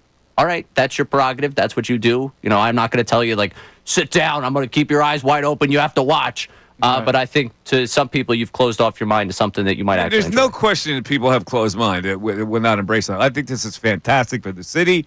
I think it opens up opportunities for more professional basketball players. It opens up more opportunities for fans to go into their own little niche sport. I think it's great, and 2030 is just too far away. I mean, I'm sorry we have to wait 5 years before this thing to come to fruition. We don't even know what building they're going to play in. Like this thing, they say we're going to play in the Xfinity, whatever it's called now. Mobile. When are they going to knock that down or not? We haven't heard whether they're going to what the plans are for that. I would assume at some point it goes, right? But they have to keep it up in case somebody has to play in it. Well, I guess you keep it up until the other one's operational. So it's just that easy to knock it down and like clear it out. I mean, we've knocked You have down to stadiums implode it? before here. Yeah, it took a while to clear that stadium rubble, though. Man. Oh, yeah. I mean, it's not going to be easy. I'm not telling you. But, like, when there's the new one ready, I don't think you're just going to keep 2 there. So they have to keep it in case the new one's not ready by 2030. Right. Well, they had said that 2031 was when they wanted the new arena to be ready to go. Right. They're hoping to push it ahead. Right. Now they're saying that they're under-promising and hoping to over-deliver. Yeah. Which... Josh Harris, well, he could turn a phrase. Yeah. That's not exactly the phrase I would use. You can turn a phrase. Yeah. Over-promise and under-deliver. Yeah. Or over-deliver. I'm an under-promise guy. I'm not... Yeah, I hear you. I don't want to throw over-deliver in there with under-promise. All right. Yeah, but people, tell me why the WNBA team here would not interest you. I want to hear your opinion of it. And I've heard the usual opinion. Well, it's not as good. Well, I don't know, man. If you watch the WNBA, and I've watched it a lot, and I have to admit, I watched it more than Caitlin Clark because I thought she was Pete Maravich. Who could, I've never seen anything like that in college come into the league. So that got me extra interested in it. Let's go back to the phones. Darren in Phoenixville checking in. Darren, you're on 97.5 The Fanatic. Hey, Mike. Thanks for taking my call. What's up, Darren? So, a couple of things. I like that Bill yesterday was advocating for Ray to be the voice of the new team. I heard he was doing that. Of course, he heard me say it earlier on in the show, and he framed it like it was his idea. You know, but that's what Bill will do. You know. Yeah. Because I missed when you said that. Okay, my bad. I didn't know. I said it earlier, and then Bill, you know, when Bill came in, I mentioned it to Bill again, and then he took it like it was his idea. The creep that he is. Yeah. So I was trying to get through yesterday to ask them, but I figured I might as well just wait for Mike and see because, Mike, you're like the voice of the city, man. I know you know that already, but I don't know that. So, I don't know that. I just spew nonsense every day, bro. No, I wanted to actually call last week too when you said the Sixers were giving you trouble, and for the interviews. Yeah. The little punishment for Mikey Miss. Mikey Miss has been a little too hard, so they were uncomfortable allowing me to interview one of their draft picks. Yeah, Mike, I was like, nah, man. I wanted to be one of the guys that called and give you your flowers because I'm like, nah, Mike, they can't. How can they be mad at you for being real? Yeah, sometimes they get a little. Sometimes they get a little butthurt, and they have to take it out on you in little ways. And I know we're pressed for time, but Mike, that's not a good sign to me. I was thinking last week during that show, like if they're trying to, they're trying to censor Mikey Miss. But that's not a good sign for the new season coming up. They don't want you to tell the truth about how you feel about what's going on. Actually, they've been. I'll say this about the Sixers: they've been very tolerant and very good with this. Now, I don't know what the latest thing was that made them say they were uncomfortable with me interviewing the two people. So they allowed our morning show and our afternoon show to interview their people. Yeah. So that's all right. Yeah. Hey, listen, that rolls off my back, bro. So what do you think about Iverson, man? You think Iverson would be a good candidate for the coach? No. No. Why? Come on, man. He wouldn't have the dedication to be to spend all those hours coaching them. Maybe he grew up. Maybe I don't. Older age. I don't think so, Darren. I don't think so. All right, and then my last thought. One of my guys was. First of all, what would he say? What would he say? Well, practice. We're gonna practice. We don't need no practice. We're talking about. He would have to come out of that part of his practice. We practice an hour. We practice an hour. That's it. No, 1 hour. That's it. That's the extent of it. He would definitely have to change his philosophy, Mike. You're right. The last thing for the team name, the Johns, the Philadelphia Johns. Yeah, it's too trite now, John. Too trite. That's just it's overplayed. This John thing. I'm not in for that. No, I'm sticking with sound. Philly Sound works in so many different ways. Did get some tech board support. That's a tremendous name. The Philly Sound. With notes on the front of the jersey. 610-632-0975. We got a man who's not a fan of the WNBA. He was going to explain why. On the other side, the Mike Missanelli Show continues. Hey, everybody, it's Bill Colarulo, and we have a...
.40 Mike Missanelli Show. Phillies win. They're back at it tonight against the San Diego Padres, who did not impress me in the least yesterday. Of course, they were trying to face Zack Wheeler, and nobody does well against him anyway. This 10 strikeout thing that he's got going is phenomenal to me.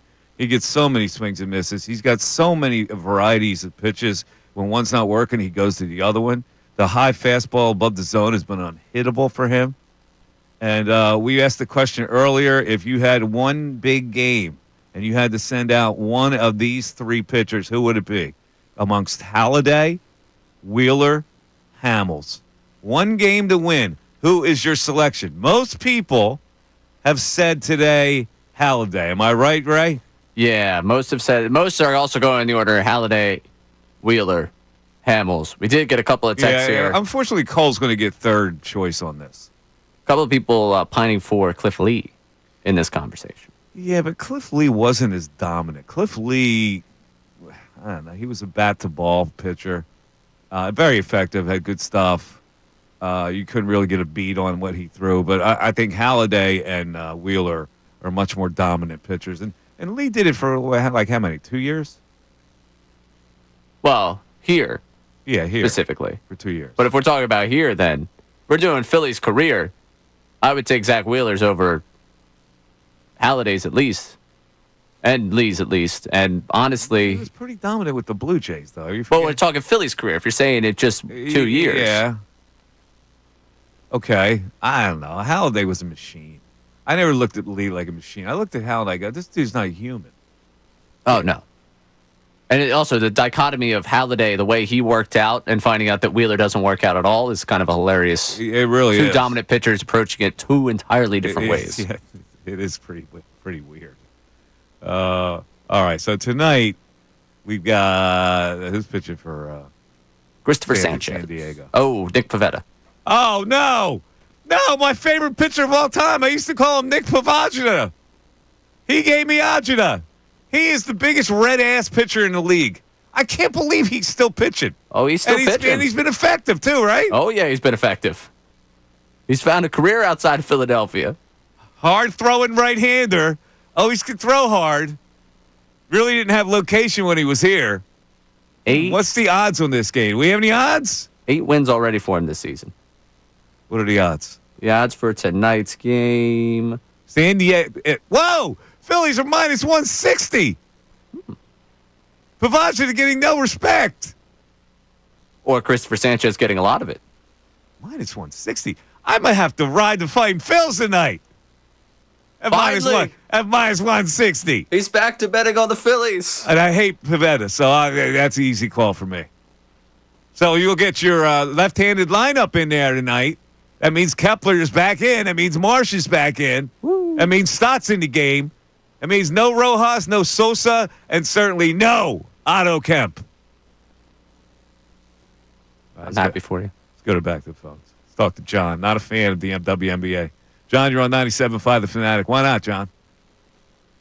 Hey, Mike, I'll tell you, it's just a boring, dull product. It's not even that good. I mean, you can seriously sit there and say it's a good product. Oh, I don't think you've watched it enough to say it's boring. It's not boring. These ladies they go after it hard, man. It's not boring at all. I don't think it's boring at all. Ray, do you think it's boring? The athletes that are in this WNBA right now are like at a high level. Okay. They are. I think you should give it more of a chance. Like, how much of a chance have you really given it to where you say it's boring? It's just, I mean, the passes are going out of bounds. The ball's clanking off the backboard. Now it's becoming like hockey where they're just fighting all the time. Unfortunately, they are scrapping a lot. Unfortunately, you look at the product of the NBA is so supremely athletic that it seems like the WNBA is not. But if you really dig into the WNBA, it is tremendously athletic. I don't know. Give it a shot, John. I'm convincing you to give it more of a chance. Get ready so this way you can support your Philadelphia team in 2030. I am kind of excited about choosing a new nickname. Okay. And I think I got a nickname better than the sound. What is it? Beavers. No. Why would you? No. Why would you say that? Why?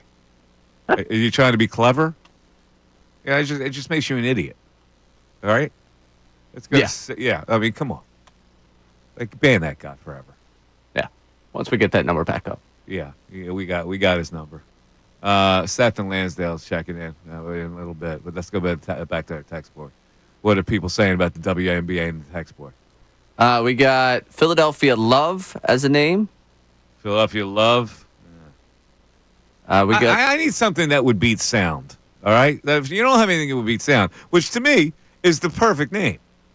And I'm shocked that my colleague Ray Dunn doesn't think it's the perfect name. Well, we got a text that said it, and this is probably it. It's Eric from Virginia. I think it's a great name, but I think it's generational. People of Ray's age can't relate. It doesn't matter. The sound works, even if you don't know what the Philly sound was. Sound works. Yeah, I don't know. Philadelphia sound. It relates to Philadelphia, even if you don't know Philly sound. The Philly sound. First of all, Philly sound is legendary. Nobody's not going to know what Philly sound is. I got what I'm just like Motown. No, is people going to forget what Motown, even though it was long ago? No, of course not. I understand what you're saying. It's just not like when I saw it. Like I also saw Natalie's tweet, and I was like, okay, that's something that I would put in consideration. I laud Nat. I laud my ex-colleague Nat. Yeah, listen. It's a good idea. I'm not telling you that it's a good idea. I'm just telling you I'm willing to listen to the rest of them. I'm not just signing up to go make the shirts right now. It disappoints me, Ray.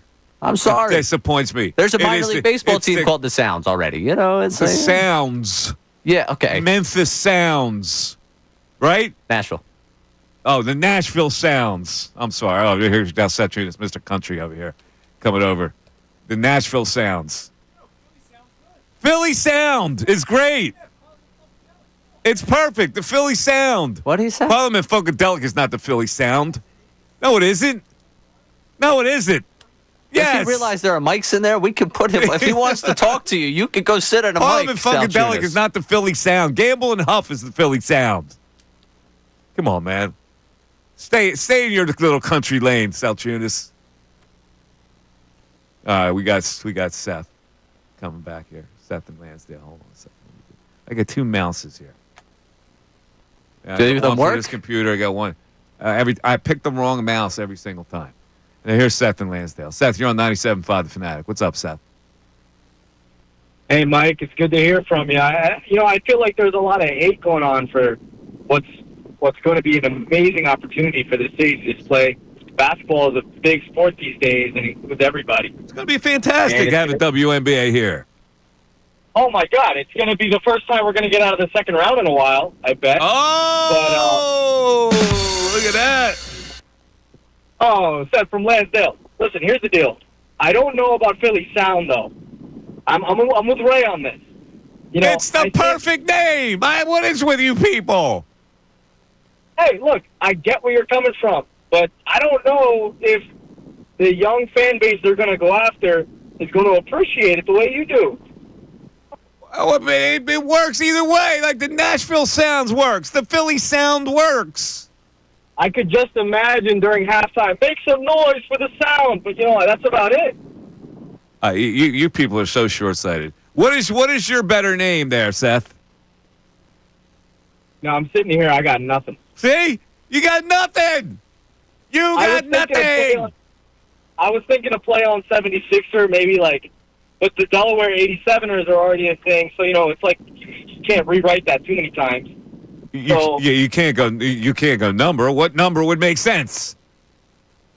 I don't know. I don't know. You could do maybe 67ers to be like the opposite, but and what sense would that. 67ers make? It doesn't make much. It doesn't make any sense. And you're going to call here and tell me my nickname of Sound is no good? And you got 67ers? Sometimes. Come on. Something doesn't sound good, but you don't exactly know how to replace it. That's where I'm at right now. All right, brother. You got But it. it's exciting. Yeah, it's exciting. But it's exciting, but I don't like the name. Well, what better name you got? Well, maybe they can go 67er. Yeah, that makes perfect sense. Yeah, I come up with a great idea. Every single time I come up with a great idea,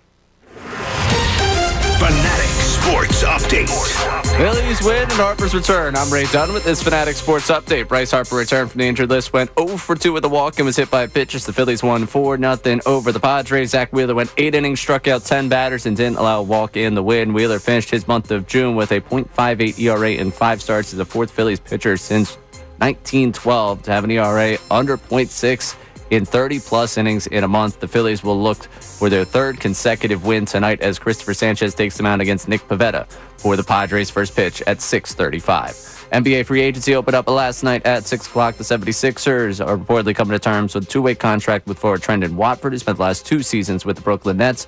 And now reports come out that Gershon Yabusele will be signing a 2-year, $12 million contract with the New York Knicks. So it was a contract the 76ers reportedly could afford, but he goes to New York instead. Looking around the rest of the association, Shai Gilgeous-Alexander signed a 4-year, $285 million extension with the Thunder today.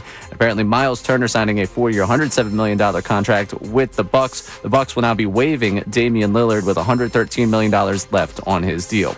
We're just 3 weeks away from the Eagles players showing up for training camp. For all those wondering how close we were getting to football season, this update is brought to you by Mercedes-Benz. Mercedes-Benz Dream Days are back with offers on vehicles like the 2025 E-Class, CLE Coupe, C-Class, EQE Sedan. Hurry in now before July 31st. Learn more at mbusa.com/dream. I'm Ray Dunn for 97.5 The Fanatic.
7-5, the Fanatic, for the record. Philly sound, they're like the OJs, the Stylistics. You are everything, and everything is you. Teddy Pendergrass, you got what I want. Harold Melvin and the Blue Notes. Come on, man. Who else is in there? Billy Paul.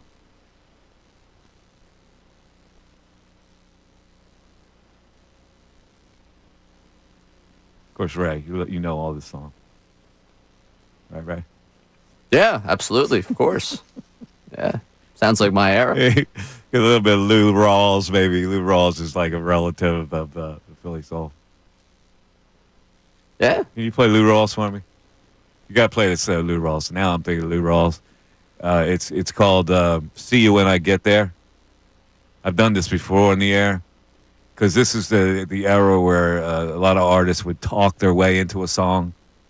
So like Lou would, you'd hear the dun, dun, dun, dun, dun, dun, dun, dun. I guess I better make a phone. Hey, you got a quarter? I got to make a phone call. I got to see what's going on, happening at the address. Man, I hope this woman don't put me through no changes today because I had a hard day today. You know what I mean? And then he goes into the song. Hello, you're doing fine. Come on, you got to give me a little Philly sound here. You got it? Lou Rawls, see you when I get there. Or research and see what I get. We like to fool around on this show. You know, we're coming up. We got the news at noon coming up, so we'll just fiddle around here. You got? Here we go. Now listen to Lou. Go ahead, Lou. Pardon me, do you have change for a quarter? I gotta make a phone call. Thank you. Oh, I hope this woman don't take me through no changes today, because I had a hard day today, man. You know, let me see what's happening at the address before I go home. Da, da, da, da. How you doing? I hope you're fine. Is that classic or not? Did your day take you through changes? And mess up your mind. All right. That's enough. I just called to say I'm on my way. See, Ray, they don't do songs like that anymore. Pardon me, you got change for a quarter? I got to make a phone call. The talking entry, I feel like, might be starting to make its way back. Oh, it is making its way back? Yeah, this might not be a reference that lands with much of our audience, but Sabrina Carpenter's doing it.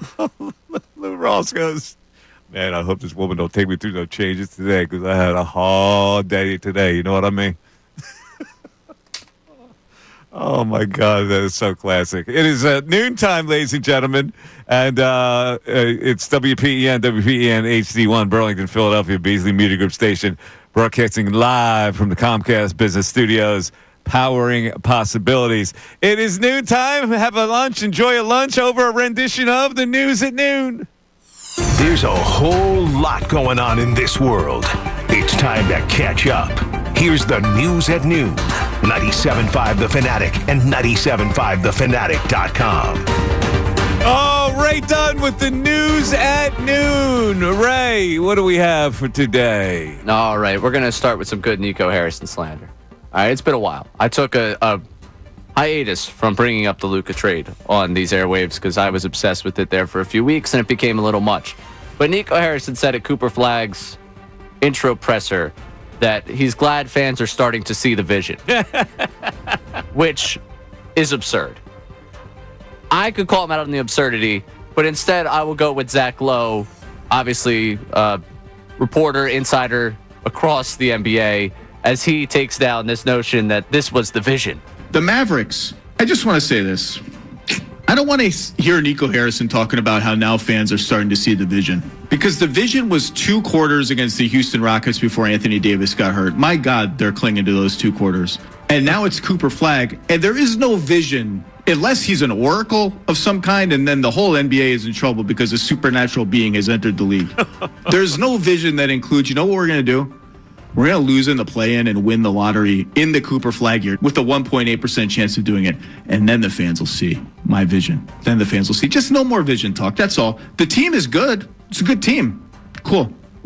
I just wouldn't. I would just quiet on the vision talk. Yeah, I totally agree. I mean, it's not. Nico Harrison's can't be this misguided.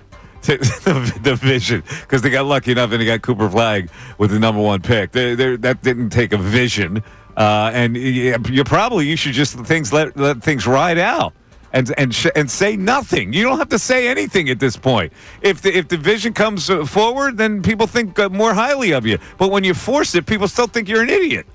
Yeah, the vision is the dumbest thing you could possibly say when you got the luckiest you possibly could. Well, yeah, I mean, listen, I know you're jonesing for a compliment somewhere along the line, but you got to wait until down the road. If your team builds up to something, and then you have the satisfaction of it working out for you, but you don't have to tell people that there's a vision.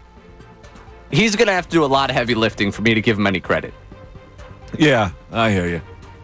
Like, this is going to have to, like, Anthony Davis is going to have to come back and be all NBA. And that includes playing as much as an all-NBA guy. I think they're going to be good. I don't. Listen, I know the trade seems like ridiculous, but they had information on Luka. They didn't really trust Luka, and so they made a move here. It may work out for him in the end. It might, but it's going to work out because you got Cooper Flagg. Like, I don't know how much credit I'm going to give, but regardless, with a healthy Anthony Davis, how would they have looked this year? I don't know. They might have gotten further than the Lakers, and then he could have had his victory lap. Like, I mean, that would have been the ultimate victory lap for him, but Anthony Davis got hurt. Kyrie got hurt. Yeah, if I was the owner of the Mavs, I'd say, listen, man, chill. Yeah. Just don't say anything. You don't have to say anything. Look at Daryl Morey in Philadelphia. He doesn't say anything. Except occasionally he'll come on. But now, and probably not, since I'm persona non grata with the 76ers, now he'll never be able to get Daryl Morey again, and nobody will ever ask him a hard question again. All right, let's move on. All right, we're going to move on here to a great Jimmy Rollins golf story here. This is part of a podcast. Chad Mumm does a lot of stuff with Full Swing, that Netflix series, golf, and I think he's in Happy Gilmore too. So he hosts this podcast, and he was playing at a course while Jimmy Rollins was playing there and told this story about running into J-Roll. Was playing like 2 holes over from me, and he was standing maybe 30 yards short of the green and had like sliced a ball over into my fairway. He's yelling to me from the front of the green. He's like, hey, do you mind? Hey, throw that back. I hit a second one already. I'm up here. I don't want to, hold anybody up. And I'm like 100 yards away, so I'm not going to embarrass myself like picking up a golf ball and just like winging some weak little. Did you go full smalls and run the ball up to the plate? No, Wells, I did not. I pulled out a 4-iron. And I hit a stinger at him. It's just screaming right at him. And he's holding his putter in his hand. He throws his putter to the side. No. Breaks down, one hop, fields it with his golf glove on. Boom. Comes in one motion, turns to the left, and throws it and hits the flag. No. From 30 yards. Whop! Drops straight down next to the hole. Everyone's like... He's like, got to see it. He's like, look, I might be slicing it over into your fairway, but you hit, a ground ball at me with anything. I don't even care. I'm turning it. I'm turning it to second. I'm turning 2. All right, there's so many things wrong with this story. First of all, I think it's BS. Right? I think the guy was telling a fishtail. He saw Jimmy Rollins on the golf course, and I think he made up something. Jimmy Rollins did comment on this clip saying it happened. It just was not a 1-hopper. It was a 3 or 4 hopper. Oh, okay. So it did happen. All right. So that takes that out. Second of all, who asks for a golf ball back if you're going to hit another one? Yes, Jimmy Rollins. First of all, you don't hit another one. You go and you hit the ball that you just sliced, right? And you hit the ball from there. You don't hit another one and then ask for your ball back? Jimmy Rollins needs a ball that bad? Apparently. And third of all, he throws it at the green? Yeah. After he gets it, he throws it at the green. Well, that's right, probably because he hit his other one. Mm-hmm. All right. There's many things wrong with that tail, Ray. So you're not impressed by his ability to still field his position? The guy hit his stinger. First of all, I doubt that he hit a stinger at him. First of all, I doubt he hit a 4-iron at him. No, why would you hit a 4-iron? It's going to come screaming at a guy. And you get a chance to hit a guy, you hit a 4-iron?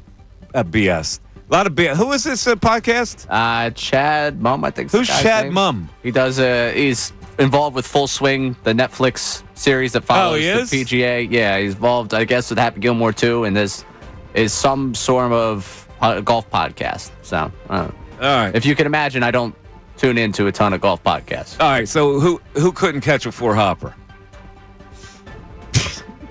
All right, hey, listen. We all want to go. All right, here it is. Here's the Jimmy still got it. Jimmy still. Apparently, I didn't. You know what? That's on me. I expected the Jimmy still got it response. I expected. That's my Hall of Fame shortstop response. I shouldn't have done that with you. You don't have to sell me on Jimmy. I'm the one who's got him in the Hall of Fame. I would expect him to catch a 3-hopper. That's on me. All right, we're going to go final one here.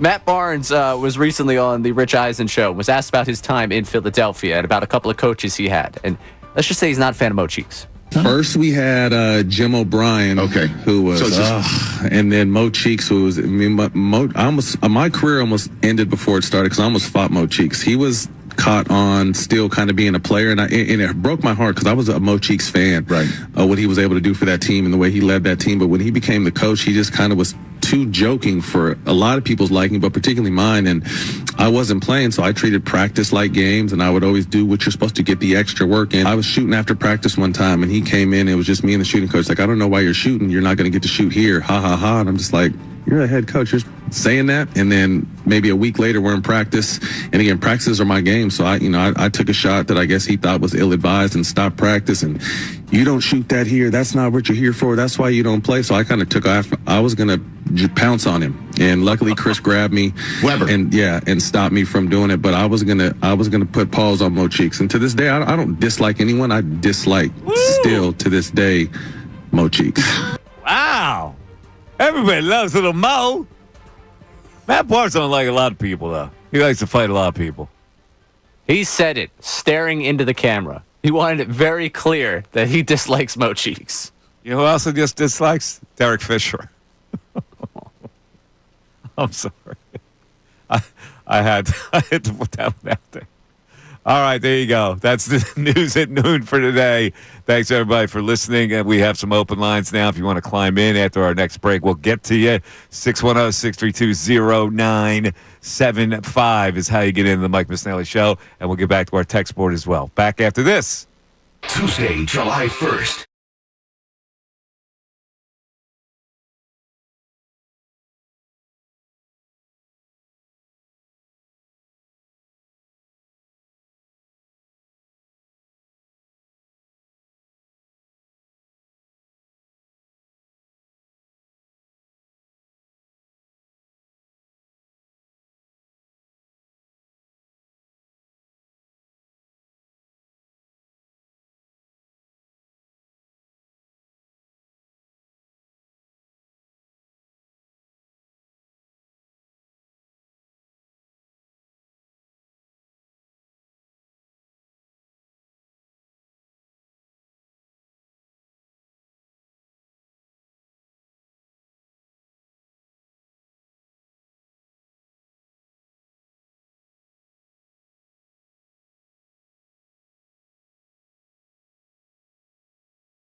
12:13, Mike Missanelli Show, 97.5 The Fanatic, 610-632-0975. Before we get back to the things we were talking about, I wanted to mention this. This happened last week, and I was stunned to learn of the passing of a man named John DeSangro. For the people that didn't know who he was, or didn't know who he was, there was an obituary in the Inquirer on this.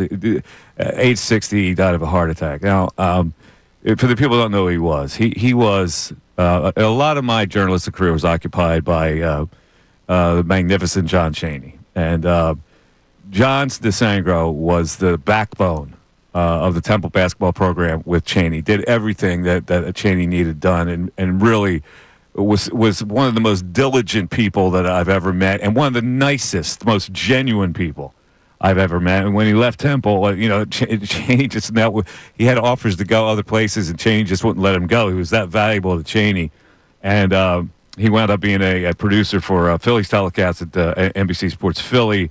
And I was just stunned that he had passed. Too young, great kid, great man. And Ray, I don't know if you had any experience with him at Temple University, but he was Temple tried and true. Yeah, pretty much everyone you spoke to around Temple's program spoke so glowingly of what he meant and what he meant to that era. And I don't think you get a conversation in about that era without some story of and then John DeSangro had to go do this, or he went out and he did this for Chaney to make sure that they had this, and seeing so many of the guys that were a part of those glory years kind of pay the respects and talk about just what he did for them was, over the last week, it's been really cool to see. He was occupied with the program like 16 hours a day because, you're talking about those early morning practices. He would, at 4 o'clock, be schlepping for donuts. That was Chaney's thing. Like he would have donuts for his pre-practice stuff, and each guy had individual orders, so he would have to fill out these individual orders. Like Tim Perry liked whatever chocolate covered, or this guy liked this one, and he was just a delightful guy. Right, he was shy in a way, never had a bad word to say about anybody. So my condolences to the DeSangro family. I was really stunned to learn this. All right, 610-622-0975. Let's go back to the phones. We got Richard hanging in here. Hold on a second, Richard. Let me get the right mouse. Here we go. Richard in Packer Park checking in. What's up, Richard? Hi, Mike. How you doing? Good. You can hear me okay, right? I got you. Mike, I had a couple of questions. You get ready about the Phillies? Yes. How come when you had the pitchers, you didn't? Or was maybe I missed something? It was like a certain era. What about Steve Carlton? Was mentioned Steve Carlton. Yeah, I didn't go back as far as Steve Carlton. We just went. We stayed with the more current ones. 2000. Yeah. Okay. And I go. Yeah, I go back to I could put Carlton in, and the old heads would probably choose him. 4 great pitchers, obviously. Yeah, I mean, just belong. Well, he was not. It's not that he was that far down. 72, 73. I have a good name for the women's basketball team. What's that? While I was eating, how about the Philadelphia Hoagies? Nah. No? The Philadelphia Hoagies. Come on, that's not a good name, Richard. Oh, why, Mike? Tell me why not. What's if you're a hoagie? You're like, what's that represent? It doesn't represent anything. It represents a sandwich. It's not a good nickname for a team. But when I was in California, everybody used to tell me, "Oh, you like the Hoagies?" I get it. Philly is indigenous with Hoagies. I get it. I just don't think it's a good name for a basketball team. Okay, yeah, right. I wanted to read, your intelligent feedback, Yeah, no. No. Philadelphia cheesesteaks doesn't work either. No, come on. Let's get a little more creative than that. Be named after a sandwich? Here comes a hoagie coming down the right side of the court. Yeah, I'm good. Thanks, though. No, come on, man. I'll pass. Let's go to Uncle Frank checking in. Uncle Frank, you're on 97.5 The Fanatic. What's up, Uncle Frank? Wait a minute, the calzones are on a fast break. The calzones. Happy Tuesday, bud. Michael, you came out guns a-blazing today, my man. What are you doing? You snorting espresso? What the hell? Well, I was passionate over the JT thing. I just don't get. I don't get people. I'm with you. Yeah, it doesn't make any sense. Like, unless you have an alternative, what are you talking about? The guy, what offensive catchers are there in baseball that you keep screaming that he doesn't give you enough offense? We bitch and moan about everything. He still has his arm. He's great defense. Yeah. Listen, if I may preface, how's that? He's such an easy call. How's this Smug Bill doing? Smug Bill? Like Bill's doing wonderfully. He's doing wonderfully. Here's what he does. He's cut the tether from us. There was a tether that used to be connected to us. He's cut it. He has no recollection of ever doing a show with us. I swear. Pretty much. And I tell you, I swear to God, we spoke about this. Our feet were in the sand. We were in Ocean City, and sure enough, pulling a banner saying "Unfiltered," starring Bill Colarulo. Wait, no way. They spent for a banner? There's no way. Bill paid for it. It said nothing about Ricky. Bill ain't going for spit. Uncle Frank, stop it. Savannah's an absolute stud. All right, I got one more for him. Rim shot. I went on the website of the club. He belongs to a club out in the boondocks. He belongs to a club that I think there's chickens. Farm. Yeah, there's chickens and goats. Yeah. I understand there's a par 3. There's a par 3 on the back 9 that has a reviving scarecrow that you need to push through. Come on, Ray. Come on. The windmill. It's got a windmill from it. One of the holes. The windmill. All right. Thanks for coming. Remember your service. Anyway, I love the content. I mean, we should be sitting up on a bar stool. What pitcher you want to start in the postseason? And I gotta listen. I love Wheels Up. Mad respect. I gotta go Halladay by a hair. Yeah, I'm going there too. I mean, Halladay. Honest to God, Halladay would hypnotize me. I swear to God, because his demeanor was. And Wheeler's got a similar demeanor, but Halladay was like a machine. Yes. You know what's peculiar? Peculiar or interesting that if either one of them gets through the first 2 innings, it's lights out. Forget it. Yeah. Once they adjust, yep. Yeah. But they that's got good content. All right, brother. Thanks, Uncle Frank. So the question, in case you're joining us late, you had one big game to start, and you had 3 pitchers available: Hamels, Halladay, and Wheeler. Which one would you go with? And most people so far would go with Halladay. And that's not to shortchange Wheeler, because it's really close. The way Wheeler's pitching right now, you could definitely make a case. In fact, I thought this would come out 50-50, to be honest with you. But Halladay still has the edge on this. And we'll get back to the JT conversation as well, because that's something that's really offended me. These people on social media who are so down on JT. We got to get somebody else in there. I'm going, who? Who are you getting? Think it through. Who? 610-632-0975. Back after this. Fanatic Sports Update. Phillies win and Harper's return. I'm Ray Dunn with this Fanatic Sports Update. Bryce Harper returned from the injured list yesterday. Went 0 for 2 with a walk. It was hit by pitches. The Phillies won 4-0 over the Padres. Zack Wheeler went 8 innings, struck out 10 batters, didn't allow a walk in the win. Wheeler finished his month of June with a .58 ERA in 5 starts. The 4th Phillies pitcher since 1912 posted ERA under .6 in 30-plus innings in a month. The Phillies will look for their 3rd consecutive win tonight as Christopher Sanchez takes the mound against Nick Pivetta for the Padres. First pitch at 6:35. NBA free agency opened up last night at 6 o'clock. The 76ers reportedly coming to terms on a 2-way contract with forward Trendon Watford, who spent the last 2 seasons with the Brooklyn Nets. Gershon Yabusele has reportedly agreed to a 2-year, $12 million contract with the New York Knicks.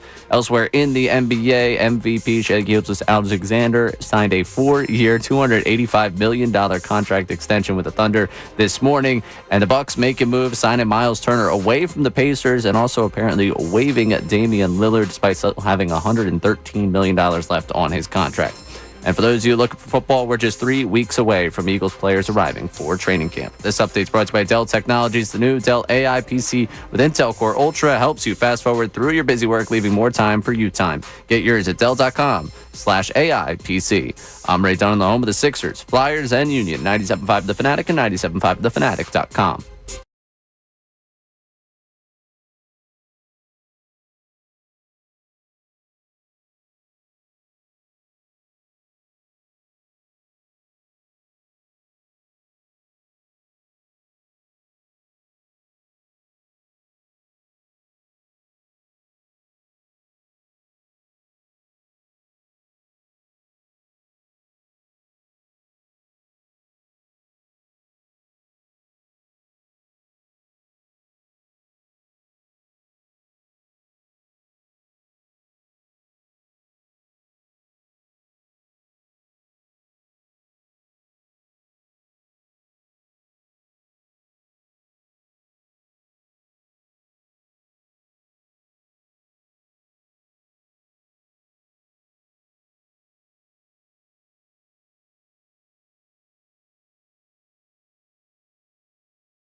Missanelli Show. This is NBA free agent time, and the Sixers grabbed Trenton Watford from the Nets.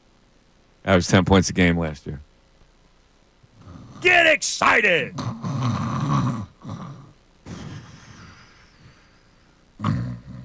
Oh, sorry. We're doing a show. That means Yabuselli's gone. He signed with the Knicks. Trenton Watford. They could have offered Yabusele the same money under the cap. I guess they thought Wofford was better. My scouting report says he can back you in and score at will. But also he's not too, too slick as far as knowing the game. You're going to hate him by December. Me? Yes. I don't know. We'll have to see. I go into these with an open mind, Ray. You do? Yeah, I do. I'm looking at their roster right now. I'm going, wow. Yeah, I think Bill might be right. They're ready for some charge. Because I got, look at all these guards, Ray. Maxim Kane, Edgecombe, Council, Lowry, Gordon. And it's not even mentioning Grimes. All right? Someone put Grimes in there. Oh, you put Grimes in there. You got 7 guards. Your centers, you got 4 centers. You got 7 guards and 4 centers. That's 11. And then you got Oubre and George. That's 12, 13. And then you got Wofford and Alex Reese. That's 13 and 14. So they got 14 players right now. You can only dress 12. There'll probably be a couple two-ways. That's not exactly a roster that I think can do anything. And I know people go, well, Mike, the East is wide open. Well, I don't know. I don't think it's wide open enough. It would have to be really, really, really wide open for the Sixers to do anything in this whole thing. But the Bucks took something from Indiana and built up their roster by, it's not a bad signing for them. Is it enough to have Giannis say, yeah, I want to stay here? Miles Turner. Well, now apparently he's not thrilled with the way everything went with Damian Lillard. Oh, he's not. No. They released Damian Lillard. Reports out there that he is not happy with the way that was handled. He should just ask out. Just ask out, man. It's occurred to me that the Sixers right now, do you get the impression that anyone wants to play with the Sixers? Like, is that a destination? Does anybody mention Philadelphia as a destination? And if I'm the owner, don't I have to take inventory of that? I mean, it's tough for this offseason for it to be a destination because you look at where they're stuck. Like That's you what don't I mean. They're stuck. Well, financially, what are the moving parts? They're stuck financially, but they're also stuck in theory. Like, what are they exactly? Yeah, I don't know if you're a player, you're signing up for the uncertainty of playing alongside Embiid and George. No, you're going like, what is this team going? Like, why would I want to go here? That's why I say you got to refilter this whole thing. You've got to really chop it down now. It's the only way, and build it back up. Now, I don't know if this regime will be the regime that builds it back up, but that's what you got to do.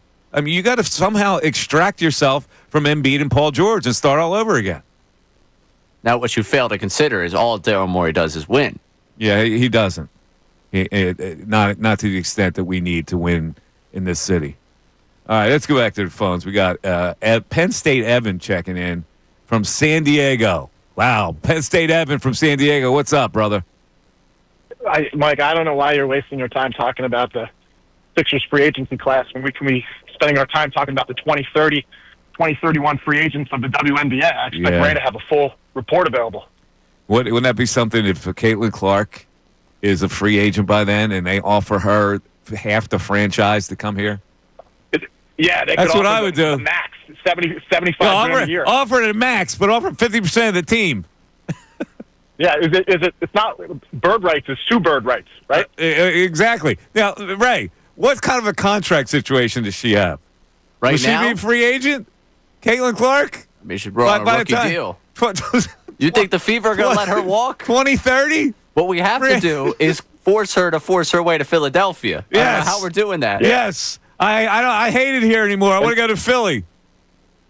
Exactly. And then I actually, people are wasting their time with the name of the franchise. The 2030, 2031 season is going to be canceled due to lack of interest.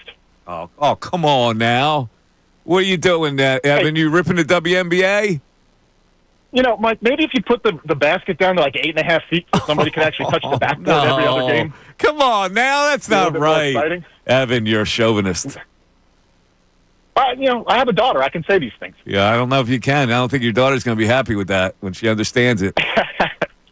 Hey, real quick, living out here in San Diego, I don't get a chance to watch the Phillies much, but the people that are harping on Realmuto as a catcher. I mean, we get Martin Maldonado and Elias Diaz out here for the Padres. I watched Maldonado last night. Maldonado's 100 years old.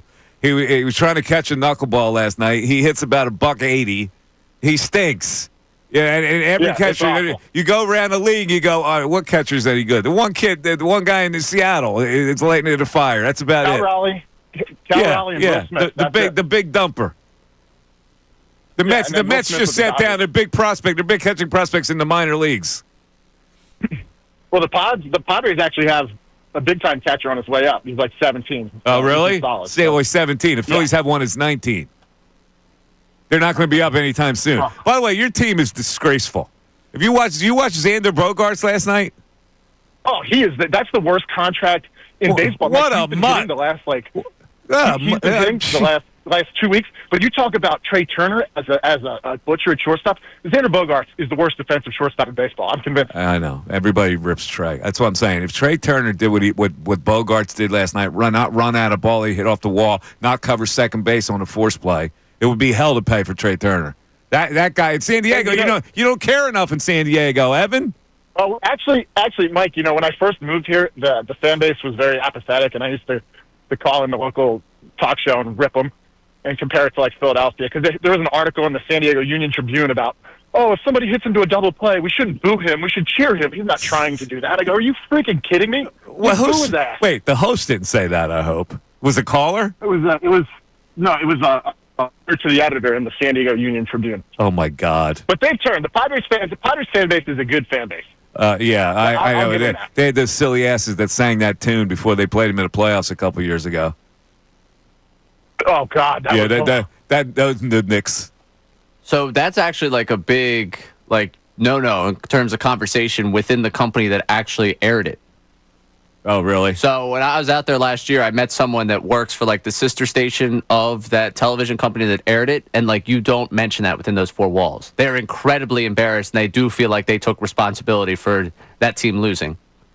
That company, that actual station that aired the thing is very, very conscious of their brand that they feel like has been kind of sullied by the fact that they aired those men singing that song. Yeah. Which I don't blame them. I don't. If we gave airtime to something like that and the Phillies lost in the way the Padres did, I think, Yeah. Then again, we did play Sirianni Love, so yeah, true. two ends of that side. Yeah, but that fan base out there, it's like, it's San Diego. What do we have to worry about? No, they don't play hard. So what? Here, you can't get away with that stuff here. You don't cover second base. You hit the ball off the wall. You go to the truck. First of all, I don't understand the guys that you know when you got a ball. Most guys know when they've hit one out. Because you go by feel. The bat feels a certain way when you hit one out. In batting practice, when you hit one, you know exactly what that feels like. If you hit one that you're not sure is going to go out, why are you trotting? I'm okay with the trot if you know you got it. You can't hit a ball that might go and go into a trot. Yeah, I never really had this problem due to my physical strength. I always just assumed I didn't get it. I was always running. No, seriously, Major League players, when they got it on the barrel and they got the right trajectory, they know it's gone. They feel it. Last night, it's going to hit the top of the wall. You're going to go to the trot. I mean, come on, you didn't get it enough. So run hard to first. If it goes, then you trot. I don't understand these players. 610-632-0975. On the other side, 4 anonymous release top NFL 100 ballots. Only one player. These are done by players, NFL players. Only one player had Jalen Hurts ranked in the top 20. We'll get to that after this. Mike Missanelli Show continues. Kincade and Salciunas. As sports talk radio is to say, man,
12:41, Mike Missanelli Show, 97.5, The Fanatic.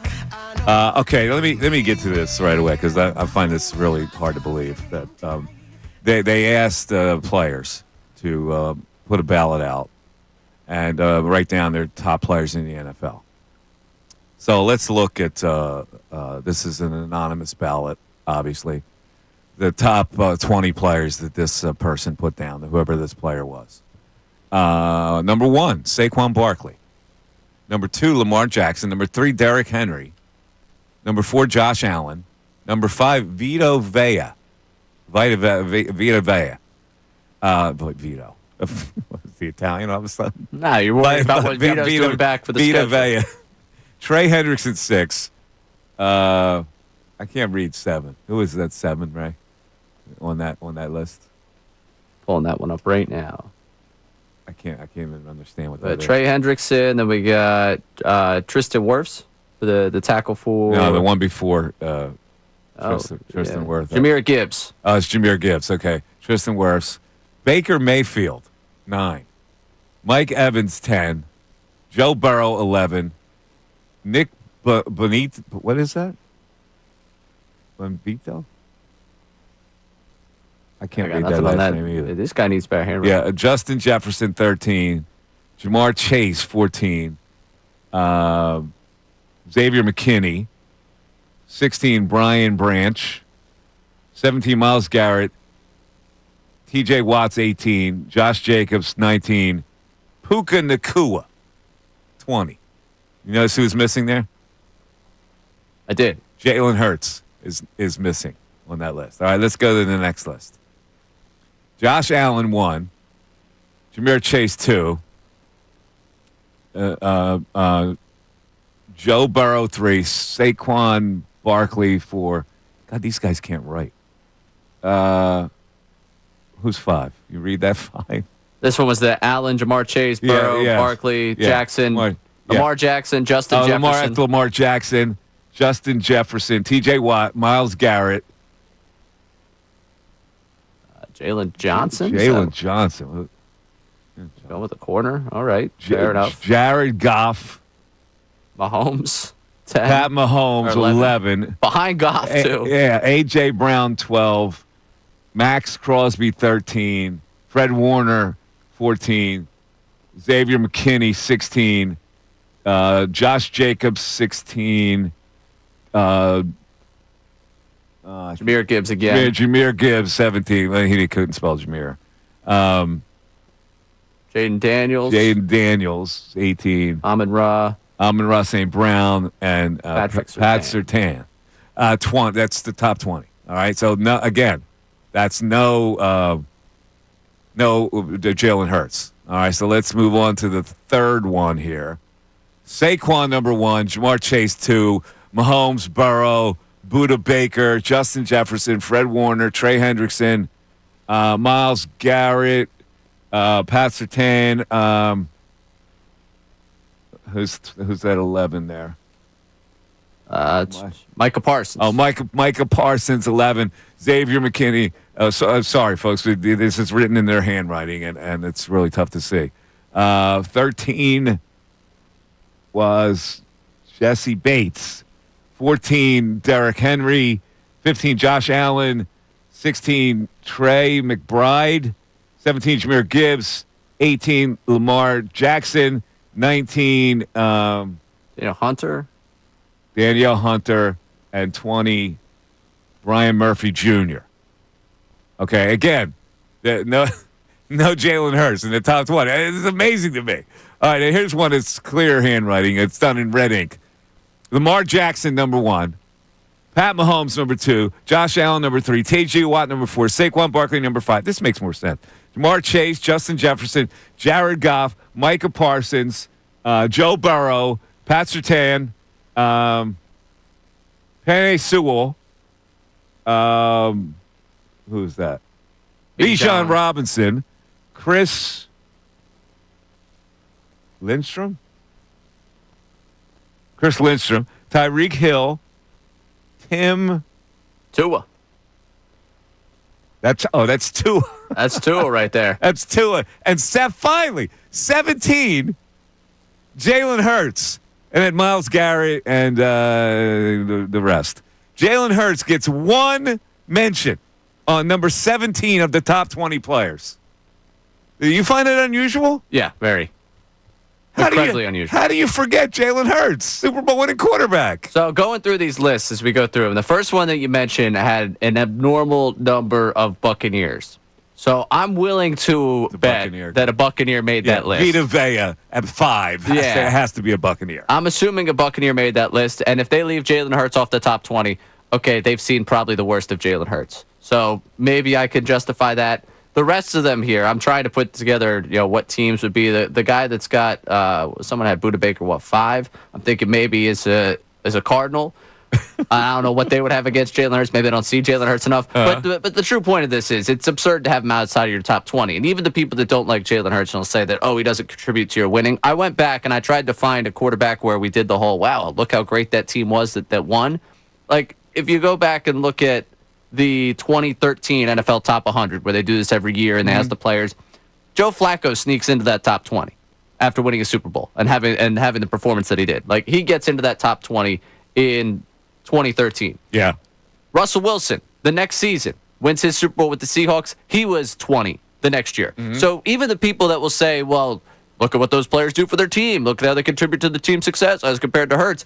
There's a precedent here where even if you don't think that quarterback is the driving force of the team's success, the quarterback that wins the Super Bowl and gets the Super Bowl MVP should be in the top 20. So these ballots, and maybe it's the NFL releasing these because they're trying to get us to have this exact reaction before the thing comes out. Yeah. These ballots, to me, don't accurately reflect where Hurts lies. Yeah, I agree. Now, let's look at the last one, which makes more sense to me. All right. So the first 3 quarterbacks, Lamar Jackson, Patrick Mahomes, Josh Allen. Would you have those 3 above Hurts? Yeah. Okay. Jared Goff at 8. Would you have him above? You wouldn't have him. Joe Burrow. Yeah. You would have Joe Burrow. So Goff is the only one that you would not have. And he was ranked on this list 8th on the list that actually included Jalen Hurts. Huh. Yeah, that's. They also had Tim behind Tua on that list, which is ridiculous. Oh, that's right. Tua. They had had Tua. It looks like Tim Tebow on 16, but it's Tua Tagovailoa. He didn't even try to spell. Unfortunately, the list that had Hurts in the top 20 also had Tua in the top 20, which really makes me want to negate that list from existing. Yeah. Baker Mayfield. Come on now. Yeah, I'm not doing that. Seriously? I'm not doing all that. All right. That's insulting. And we got to do something about it. 610-632-0975. On the other side, and we'll continue this into the 1 o'clock hour, the Phillies. Who would you choose if you had 3 pitchers to pitch one big game? Halladay, Hamels, Wheeler. Where would you go? And also, Bryce Harper. Is it ominous to hear what he said about his injury? I think it is, and I am worried. The Mike Missanelli Show continues. Fanatic Sports Update. Phillies win and Harper's return. I'm Ray Dunn with this Fanatic Sports Update. Bryce Harper returned from the injured list, went 0 for 2 with a walk. It was hit by a pitch as the Phillies won at 4-0 over the Padres. Zack Wheeler went 8 innings, striking out 10 batters, did not allow a walk in the win. Wheeler finished his month of June with a .58 ERA and 5 starts. He's the 4th Phillies pitcher since 1912 to post an ERA under .6 in 30-plus innings in a month. The Phillies will look for their 3rd consecutive win tonight as Christopher Sanchez takes the mound against Nick Pivetta for the Padres. First pitch at 6:35. NBA free agency opened up last night at 6 o'clock. The 76ers are reportedly coming to terms on a 2-way contract with forward Trendon Watford, who spent the last 2 seasons with the Brooklyn Nets. Already today we found out from a couple of reports that Gershon Yabusele has signed a 2-year, $12 million contract with the New York Knicks. So he leaves Philadelphia. And elsewhere in the association today, Shai Gilgeous-Alexander signed a 4-year, $285 million contract extension with the Thunder. And the Bucks are out there making moves right now, apparently taking Miles Turner away from the Pacers and waiving Damian Lillard. This update's brought to you by Mattress Firm. Mattress Firm's July 4th sale is your chance to reclaim your restless nights and upgrade to a premium mattress. Get matched, sleep at night. I'm Ray Dunn, the home of the Sixers, Flyers, and Union. 97.5 The Fanatic and 97.5thefanatic.com.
Brett, maybe you can answer this for me.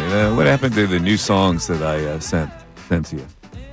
Yeah, So I thought I went through and cleared the rotator of the ones we wanted out, and they made their way in. I haven't heard the new ones yet. Yeah, quite clear they have not, because I've been waiting for them to pop up as well, and they have not popped up. They haven't popped up. Who do I got to see about that? That'll be me reaching out to Minarek, asking what I did wrong. Mike Minarek. Matt Minarek. Yeah, saying. Well, Minarek. Let's go. It's not Minarek's fault. It's my fault, because clearly I didn't do it right. Well, let's go. What's going on? You slacking? I mean, trying my best to do a couple of things, yeah. So I thought they went in. Clearly they have not popped it. So got to understand how the rotators work around here. I was thinking about some nicknames since since hockey players, I have nicknames. I was thinking of some nicknames the Sixers would use. And now that they got Trendon Watford, you know what his nickname would be? Trendon takes the world, or Trendon makes the world takes. T-Dub. That'd be T-Dub. He'd be an easy T-Dub, wouldn't it? Yeah, I guess. Yeah, he'd be a T-Dub. Max. It's easy. J-Mac for McCain. Vij for VJ Edgecombe. RC. Ricky Council. RC4. Ricky Council the fourth. Yeah, but they wouldn't add the 4. Just go RC when you're calling him. RC. K-Dog. Kyle Lowry. That'd be K. He'd be K-Dog, wouldn't he? I mean, he's done by K-Lo the whole time, right? Eric Gordon. EG? Maybe. Quentin Grimes? Q. Yeah, that's an easy That's a Q. Joel. Nickname for Joel. What do they call him? Bead? I guess. Drum? Drum, yeah, that'd be easy. Broom has the last name, and you just call him Broom. They wouldn't call him Janai. Broom. Broom. Bona. Boobity Bona. Right? Makes sense. KO. Kelly Oubre. Ah. Huh? Yeah. PG. Paul George. Right. Again, Q-Dub for, T-Dub for Trendon Watford. And Alex Reese. A. Reese. Instead of AR? A Reese sounds better, doesn't it? AR? Yeah, AR. Reese. That could be a one-word thing. Could also be a one-word. Reese. Reese. That works. Most popular Reese in Philadelphia history? 610-632. No, man. The Reese's peanut butter cup would be the most famous. Oh, I was going to go with the guy with the bat spike. By the way, have you had the Reese's peanut butter cup with the jelly in it yet? I have not. I'm jonesing for it. Somebody could send me one. I'm not a big jelly guy. What? Nah. You're not a peanut butter and jelly guy? Yeah, I could pass on the jelly. Oh, my God. What are you, a commie? No. How do you not like peanut butter and jelly on white bread? Peanut butter's fine. It's the jelly. You can leave it. You would just go peanut butter sandwich? Yeah. Or maybe a little banana, like little slices of banana. Gotta have some sweetness in there to balance the peanut butter. Too heavy. Yeah, I'd be good without it. I could go a little banana on there. I can honestly just go peanut butter by itself. Tastes good. I don't really like the jelly. You got a 12-year-old taste, bud. No, I think 12-year-olds like peanut butter and jelly. How do you not like the jelly? What's the problem with jelly? In fact, I don't go jelly either. I go jam. I'm a jams man. I've probably, if I went back and tried it, I wouldn't mind it, but it's just not. It's never been something. Plus, it's another thing to invest in. It's either got to be peanut butter and grape jam, peanut butter and strawberry jam. That's all I ride with. It's another thing to invest in. If I just like peanut butter, I don't have to spend the money for the jelly. The thing about a peanut butter and jelly sandwich is that it could also be like it could serve as a dessert. Like if I have had a meal and it's like 8 o'clock and I'm jonesing for something, I'll go peanut butter and jelly. Oh no, it's an elite just snack in general. Oh, but yeah, I would go peanut butter solely. That's odd. Is it odd? Yeah, it's very odd that a man would not like jelly like that. Is it a man thing that a man should like jelly? I never heard it. I never heard somebody say I just like a peanut butter sandwich rather than a peanut butter and jelly sandwich. You're the first person that's I've ever encountered in my many years of life. I got a YouTuber right here, Brandon Porter. The peanut butter and jelly Reese's is absolutely disgusting. I tried it with high hopes. Oh, no, it's disgusting? So that's a shame. Thought he was saying the peanut butter jellies were disgusting. I got to try it before I make a judgment. Someone wants you to clarify what you see as the difference between jelly and jam. Well, jelly's jelly. Jelly's like a gelatin like substance. Jam is like more fruitish. It's two different textures. Do they even? What are you talking about here?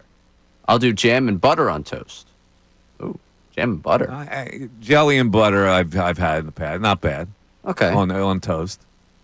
I'm curious about people don't know the difference between jam and jelly? That's what I'm reading. Come on right now. here. You go to the grocery store, there's jam and there's jelly. They're two different textures. Yeah. And then there's preserves. 3 different textures. Neil, that clears it up. Jelly is jelly. Jelly's jelly. It's like Jell-O. That's the way the texture is. It comes off that way. So, like when you take jelly, like you can't spread that right away. You got to kind of just crunch it down and smash it down, the jelly, when you put it on there. It's problematic. It's too much work. Got Dave from Philly checking on the text line. My wife yells at me because I do peanut butter jelly with butter on the bread. Yeah, too much. Yeah, I like butter as much as the next too much. guy. And I don't understand the people that go for the crunchy peanut butter. If you want peanuts, get peanuts. Crunch the peanuts. Peanut butter should be smooth. Now, I will agree with you on that. All right, there you go. I don't understand the people with the crunch peanut butter. Don't get it. Why? And I don't get the guy when you buy the peanut butter and the jelly in the same jar. It doesn't work like that.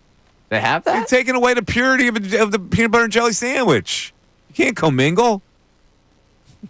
Wow. Okay. Now this is a heck of a thing that I used to hate on Ish for the stupid, phony effort to make fun of Ray. Now I get it. Only old, weird people eat peanut butter sandwiches. Go Ish. It's very odd, Ray. Anyway, it's 1 o'clock. It's the Mike Missanelli show. Our whole last hour will be about peanut butter sandwiches. You're listening to WPEN HD1, Burlington, Philadelphia, Beasley Media Group Station, broadcasting live from the Comcast Business Studio, powering possibilities. All right, let's get back to the business at hand. Uncle Frank called and said I was on fire early on in the show about certain things, and I'm on fire about the Bryce Harper situation, and I don't think we're paying enough attention to it. Let's hear what Bryce had to say pregame yesterday as he broke in his first game yesterday. He hit a ball hard to first base. It turned into a double play, but he said before the game something that I took really a little more seriously than I think people are taking it. Let's hear it. Bryce, ultimately, what went into your decision, and why was it time for you to come back? Yeah, I didn't think I was going to take any other steps forward of feeling better or anything like that. I thought we were kind of at a standstill of it feeling the same the last couple of days, and from BP to live and things like that, kind of gave us the same results each day. So I thought today was a good one. You said something you're going to have to manage, though, in your mind? Yeah, I mean, I would imagine so. I'm not sure yet what that's going to feel like. So we're going to, as I go, I think, and as I know you guys will, and Tomper as well. So we'll see, how I feel tonight, tomorrow, and, go from there. You said last year you played through it. Does it feel any better or worse than how you played through it last year? Yeah, no, it feels better. It feels way better than where I was 3 weeks ago or 4 weeks ago or whatever it was. So I'm happy with where we are. Ultimately, it's going to come down to how I feel each day. If I need to take days off or figure those days off. I know we have Thursdays pretty much all the way till the middle of August off, so that'll be good for it. But I'm just not sure yet. We're gonna, like I said, it's kind of been at a standstill the last couple of days of feeling good. So hopefully it stays there. Do you feel you can play at your best level, feeling the way you do now? Yeah. All right, it's at a standstill, which to me means it didn't improve. He says it feels better than before. Well, maybe. He's had no activity, so it's naturally going to feel better, except for a few swings that he's taken. If it's at a standstill, it doesn't mean it's 100%. He said it feels kind of the same. It's sore. We know it's sore, but it's better than before. Now, to me, that doesn't portend well for the future, because if you got soreness in there, and John Clark asked the question, you have to manage it in your mind. Here's how you have to manage it in your mind.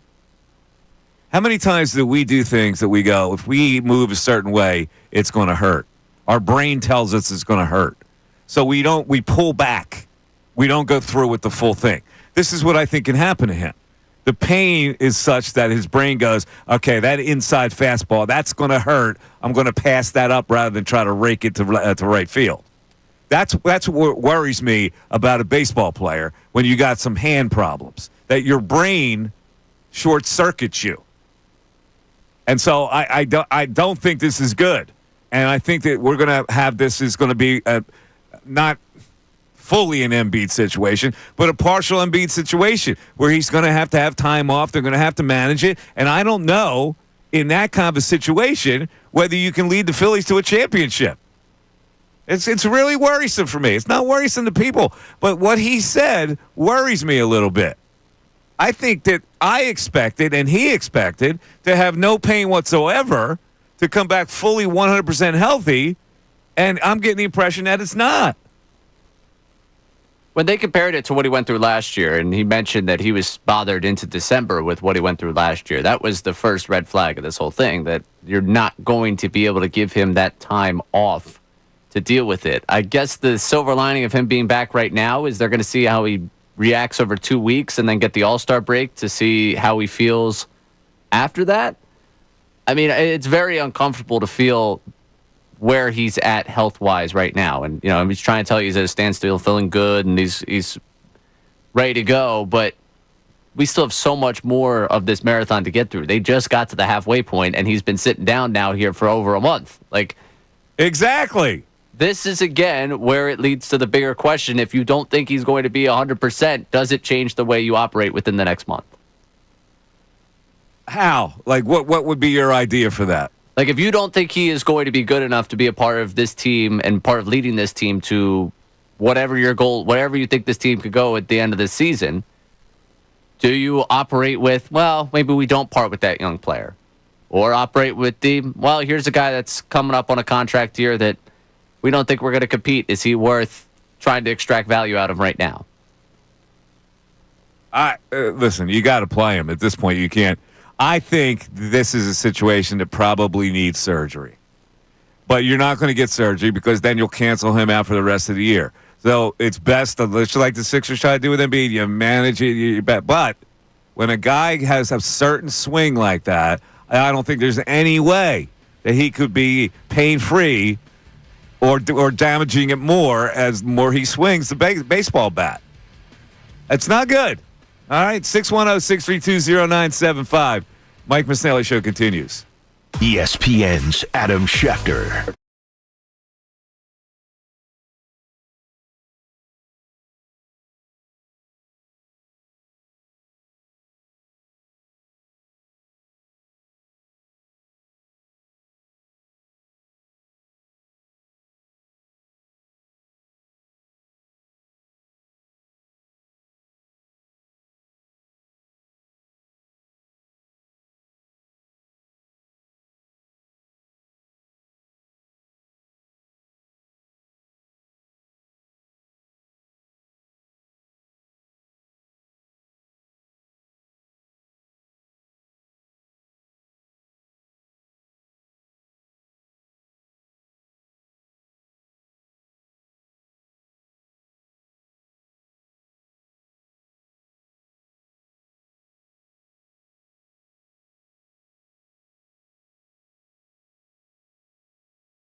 632-0975. Our 12 o'clock hour was brought to you by Service First HVAC.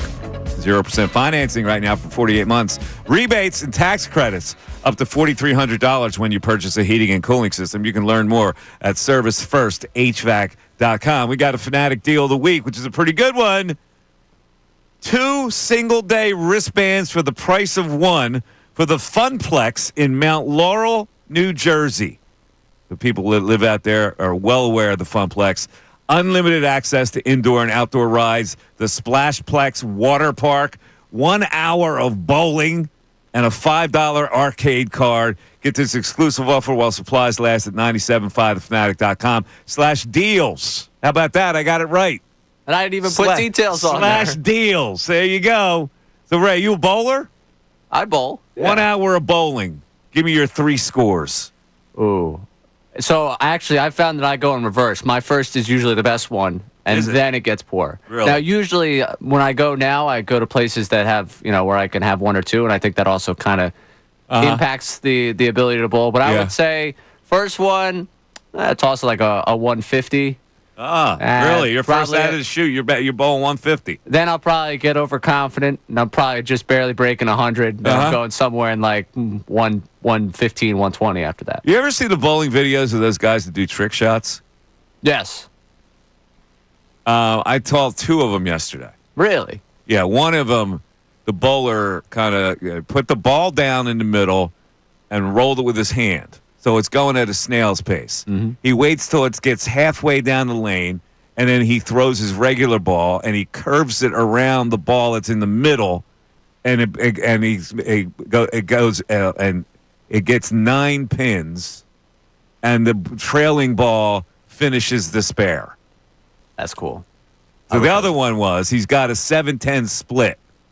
He's got 2 bowling balls in his right hand, gripping them with finger and then the back fingers. He rolls both balls down. He shoots them. They go in a V, and they knock down the 2s, the 7 and the 10. I always wonder how you find out you have that ability or how you develop that ability. It's pretty amazing. Like, how many times did you have to do that? You're right. Like, who has the time to work on trick shots when you're trying to perfect your own game? Right. Like, what type of wealth do you come from that you're 8-hour job? Well, you got to be a professional bowler. You're around the lanes all the time. You probably own a lane, or you know somebody who owns a lane, and you got unlimited practice time. But even if you own the place, aren't you running the place? No, you got to use schleppers are running it for you. You're practicing. It's like golfers. They may own a golf place, but they're out practicing, and everybody else is running it for them. I guess I would think at some point, like, to start owning a place, you got to at least from the ground floor build it before you can take this time. Like, I feel like you got to have quite the lifestyle to dedicate 8 hours a day to trying to perfect the 7-10 split. Well, bowling is your life. What can I tell you? Hey, I'm all for a good bowling. So what kind of ball do you use? The 16-pound ball, the 14, or you go for that really light orange ball? Little Ray goes for a little orange ball. I'm going for a 12-pound probably. You're a 12-pounder? Yeah, I would think. You're not a 16-pound? You get the big black 16-pound ball? What do you do? It's about getting some speed to the thing. It's not about trying to have this. Oh, maybe not. No, I'm good. Maybe if you get the ball with the heavier weight, you got chances to knock down more pins. Now, as long as you can roll it down there. 12, I can do everything I need with 12. That's weak at 12. I at least go 14. Yes. When you look at me, you say that's a man that's strong, that should be using that. Come on, Ray. You can swing that 16-pound ball down in the alley. Put a little action on it. Why would I? I could get the same result with 12. Why do more work? All right. Let me just read this tweet that I got, my own personal tweet situation from Frankie Chico. What's up, Frankie? Frankie Chico says, so if the rest of the league doesn't have great offensive catchers, why pay a catcher $20 million a year? Spend that money on an outfielder or an actual closer. You can't do anything about his salary this year. What are you going to do? He makes $20 million a year. You can't do anything about it. We're talking about re-signing him, in which case you're not going to pay him $20 million again. And this is why I ask you again, what alternative do you have but to not sign JT Realmuto to another contract? You have no other option. Why aren't people seeing this like I'm seeing it? I mean, not in this exact moment. No, you don't have another option. You don't for next year either. What are you going to do about your catching situation? You have JT Realmuto. You know what he can do. He's a 240, 250 hitter at this stage of his career. He's not going to hit a lot of home runs. He's still a good defensive catcher who handles a pretty good pitching staff. How are you going to do better than that? I don't know how you're going to do better than that right now. Where's Joe Mauer? Is he walking through that door? Yeah, but right now, sitting here in June, I guess July. Yeah, happy July 1st. I am thinking about when July 31st comes and you have to make the deal to better this team. I haven't yet given thought to what this catcher's offseason market is going to look like right now. Right now, you can do nothing about it. And more than likely, when you get to this offseason, they're probably going to give him that extension because, we found out with the Wheeler story. Wheeler does away with his prep. JT does all of it. They love him. These pitchers love throwing to JT. Exactly. The issue is he cannot be where he is in the lineup. That's my issue with him. Okay. And you're mad at Rob Thompson for continuing to respect JT as a middle-of-the-order hitter. In my levels of anger, it starts with not having a good enough outfield, which means that the lineup then has to have JT higher. Uh-huh. And because it's higher, Rob Thompson will continue to bat this veteran higher because he's like, well, what are you going to do? Bat one of these other guys up here? Yeah. So the lineup's not good enough, and I think Thompson shows him too much respect in that lineup, and then I'll get frustrated with JT for what he does. Okay. It's a three-pronged process here. Let me just go to this website here because I've got a list of free agent catchers for next year. And we'll do that after the next break. And I want you to tell me, what better alternative do you have than to re-sign JT Realmuto? I know it makes people shudder. He's not the same player. He's a catcher. You have to evaluate him as a catcher. 610-632-0975. Back after this. Fanatic Sports Update. Phillies win and Harper's return. I'm Ray Dunn with this Fanatic Sports Update. Bryce Harper returned from the injured list, went 0 for 2 with a walk. It was hit by pitches. The Phillies won 4-0 over the Padres last night. Zack Wheeler went 8 innings, struck out 10 batters, didn't allow a walk in the win. Wheeler finished his month of June with a .58 ERA and 5 starts, becoming the fourth Phillies pitcher since 1912 to post a .6 ERA or lower in 30-plus innings of work in a month. The Phillies will look for a third consecutive win as Christopher Sanchez takes the mound tonight against Nick Pivetta for the Padres. First pitch is at 6:35. NBA free agency opened up last night at 6 o'clock. The 76ers reportedly coming to terms on a two-way contract with forward Trendon Watford. And apparently, former forward Gershon Yabusele is head on up to New York, signing a 2-year, $12 million contract. So the Sixers not retaining Yabusele. Elsewhere in the NBA, the Bucks with a couple of moves today, signing Miles Turner away from the Pacers and waiving Damian Lillard. Also today, the Thunder giving Shai Gilgeous-Alexander a 4-year, $285 million extension. For those of you looking for football season, we are just 3 weeks away from Eagles players arriving for training camp. This update is brought to you by Mattress Firm. Mattress Firm's July 4th sale is your chance to reclaim your restless nights and upgrade to a premium mattress. Get matched. Sleep at night. I'm Ray Dunn, the home of the Sixers, Flyers, and Union. 97.5 The Fanatic and 97.5thefanatic.com.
320-975. We haven't gone back to the text board in a long while, Ray. What's the text board saying about any of the nonsense we talked about today? A lot of people chiming in on the peanut butter and jelly conversation. Okay, of course. It's funny. The offbeat topics get the most action on the text board.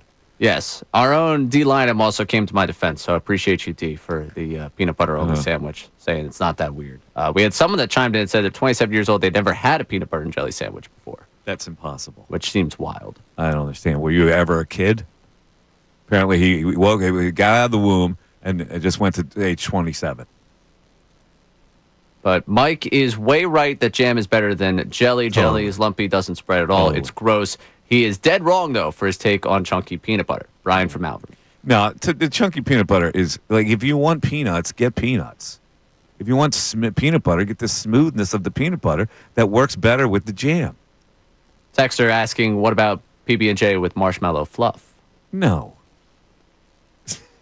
All right. That was very quick. It's just peanut butter and marshmallow fluff. That's a fluffer nutter. It's not like, were you putting jelly, peanut butter, and marshmallow on it? That's double sweet. That doesn't work. You got to have the sweet balance with the peanuts. You can't have double sweet. We got Mark in Northeast Philly here about this peanut butter and jelly issue. I'm in my 60s. I do peanut butter, no jelly. I grew up in the 60s, got peanut butter and jelly for lunch every day. Can't stand jelly. Well, I don't understand. Like jam or preserves is where you should go. You get the fruit in there. I don't know how you could just eat a peanut butter sandwich. It's like there's nothing to break down the peanut butter. It's like the roof of your mouth city. You got to struggle with just a peanut butter sandwich. Coffee. Water. I've got water. Water? A peanut butter sandwich and water? All right. Gatorade. What do you want from me? Gatorade doesn't work either. You got to have coffee. It's a liquid. It's going to take whatever it needs to take. It's boring. Well, a peanut butter sandwich and water is the most boring thing I've ever heard. Okay. It's not. I drink plenty of water every day. Whatever I'm having with the meal is going to wash it down. It's not specifically water. Peanut butter has to be balanced. You just can't get peanut butter. All right. What about the bananas educate on there? You here. What about the bananas? You don't need bananas either. You can't mess up Americana.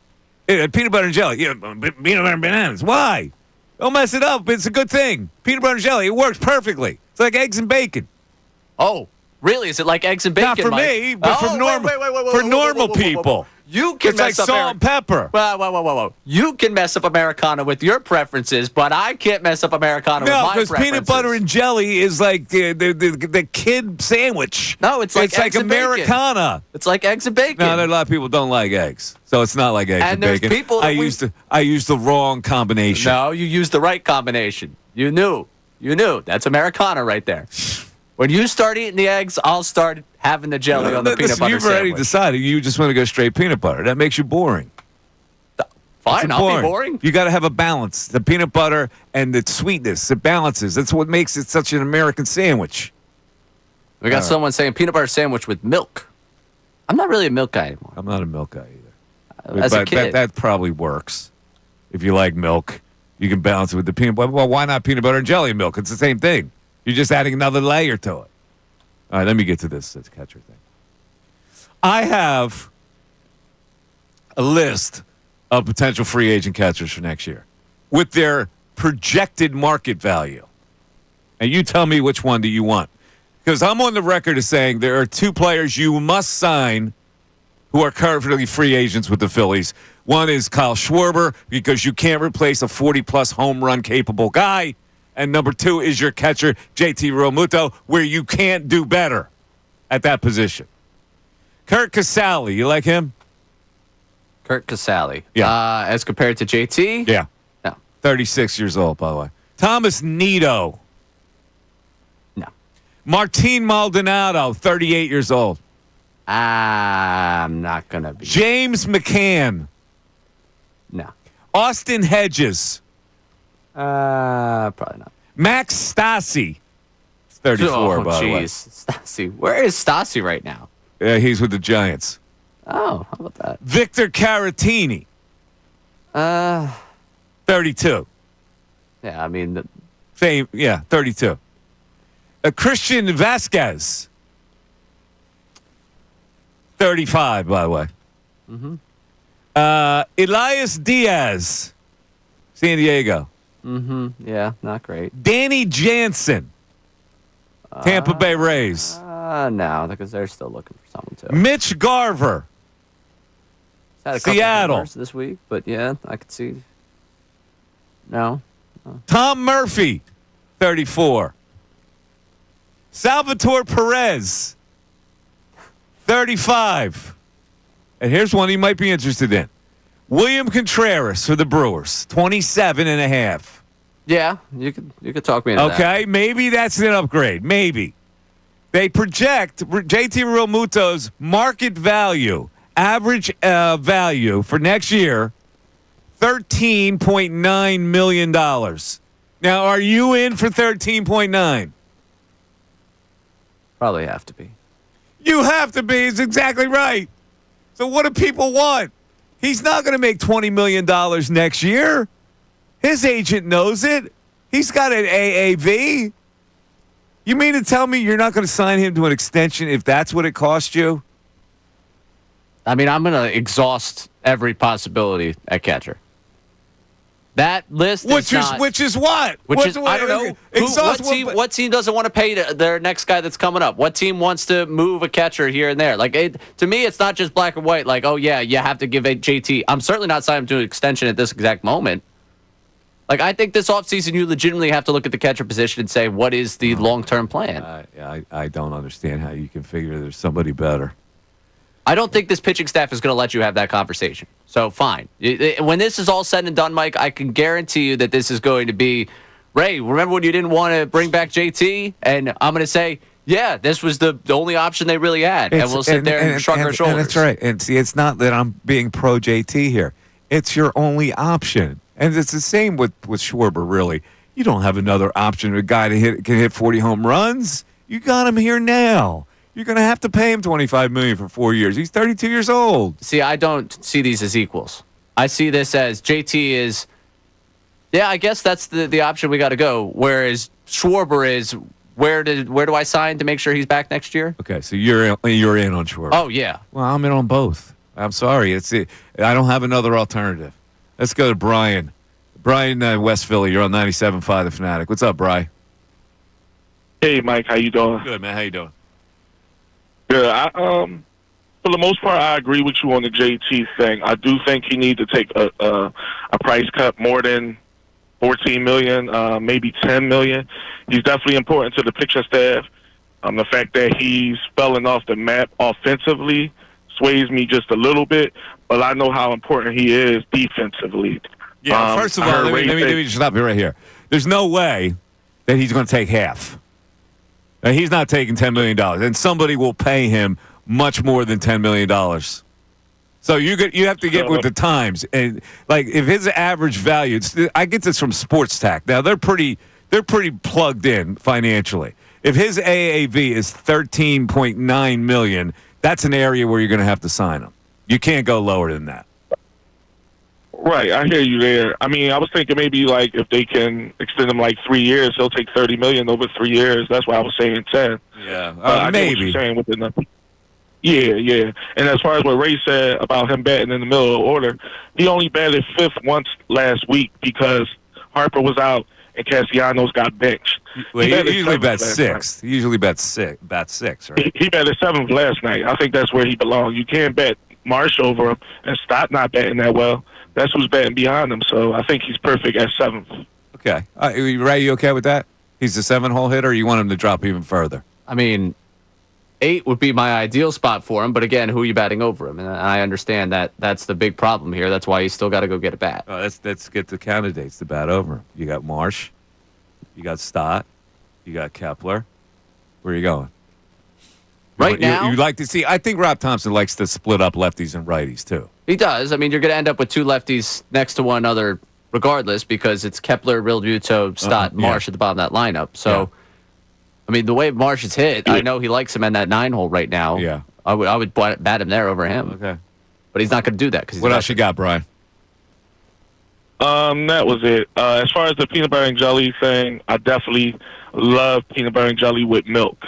whoever said milk, that's right on. That bring me back to my childhood. That's the only way I'll drink milk, actually, with a peanut butter and jelly sandwich. I rarely drink milk, but that it does seem to balance it pretty well. So, Brian, let me ask you one last question. You got one big game to pitch. You got 3 pitchers available: Halladay, Hamels, and Wheeler. Which one gets the nod? Oh man, believe it or not, I probably would go Halladay. Not just because he's a lefty, but he's pitched in so many big games. I'm sorry, Hamels. I said Halladay. You would go Halladay is the better pitcher. You would go Hamels. I would go Hamels Because he's actually done it.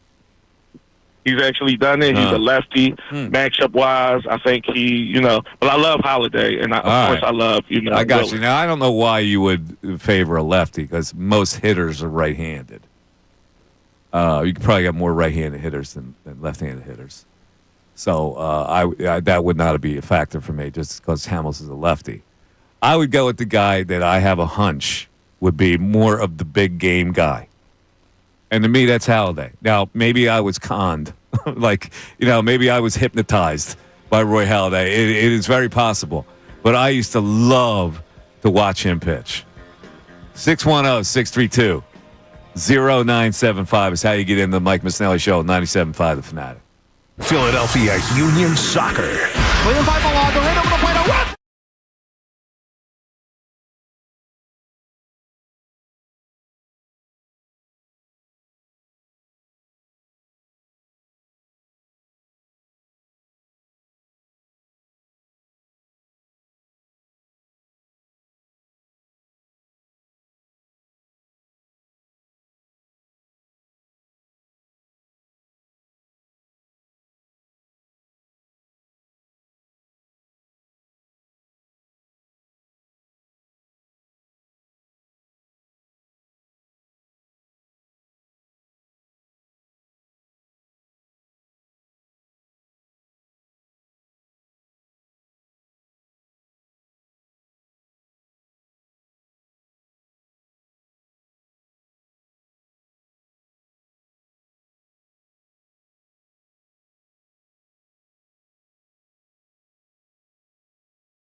97.5 The Fanatic.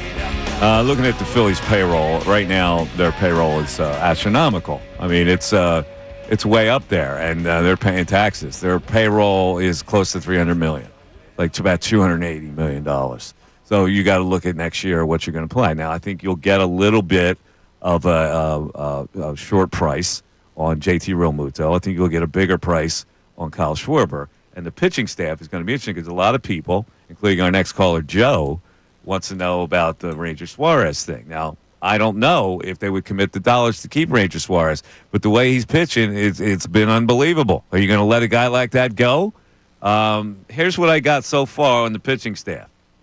This is before you get to Ranger Suarez now. Wheeler at 42, Nola at 25, Taijuan Walker at 18. Oh. Sanchez has got, what, $2 million? Quite affordable. Sign him, $2 million, very affordable. Luzardo at 6.6. So that's like, let's see, 28 and 42 and 25. So on your starting pitching staff, you got, it's almost like $100 million on your starting pitching staff. This is before you get to Ranger Suarez. Yeah. So I don't know. I mean, how much would you pay him? What is he going to be worth? He's at least a $20 million pitcher, don't you think? Assuming he doesn't break down in the season. That's the thing that's going to detract his value. Is he's had back issues before. Yeah. We've seen this flashes of brilliance where he's gone for 2 months and looked like one of the best pitchers in baseball. He did it last year. Can you afford to have your starting staff like at about $115 million? Big market like this?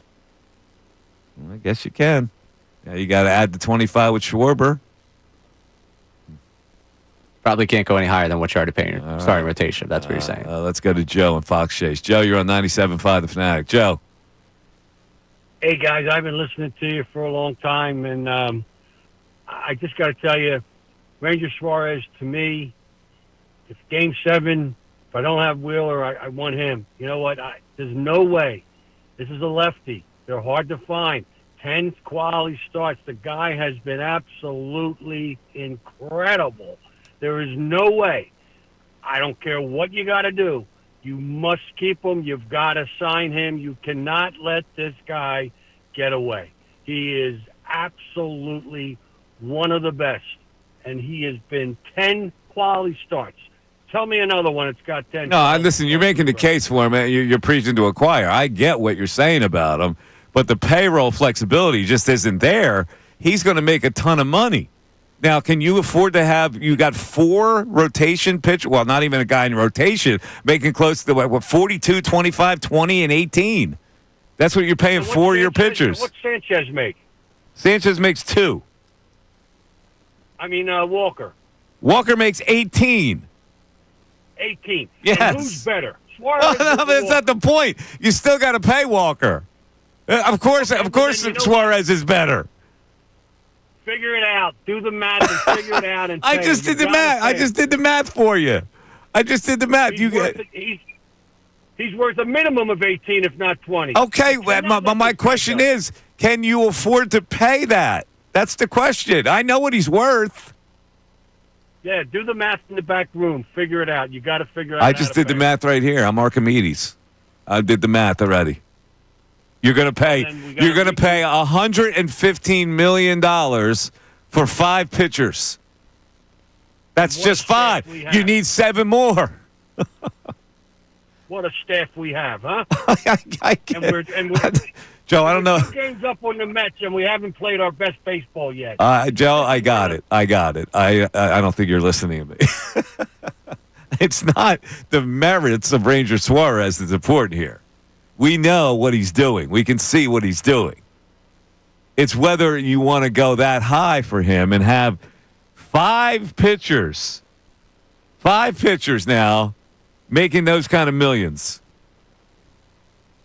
Double-digit millions for 5 pitchers. The Taijuan contract comes back to really hurt. Of course it does. It kills you that you're paying him $18 million a year. Uh-huh. So let's just look at it.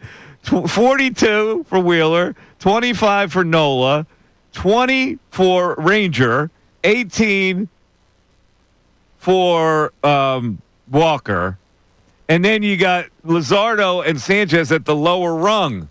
Well, you're going to have to pay Luzardo soon. It's such a blessing and a curse that we're talking about all of this talent in the starting pitching staff here. We haven't even brought up Abel, Painter, where they fit into the future plans, what they have money-wise. And I think that's why they're not going to do it, because I think they look at Ranger and they're like, we're not going to pay someone that we already have a crowded staff as it is. We extended Sanchez, and we have him at an affordable rate. We've got Luzardo at the affordable rate.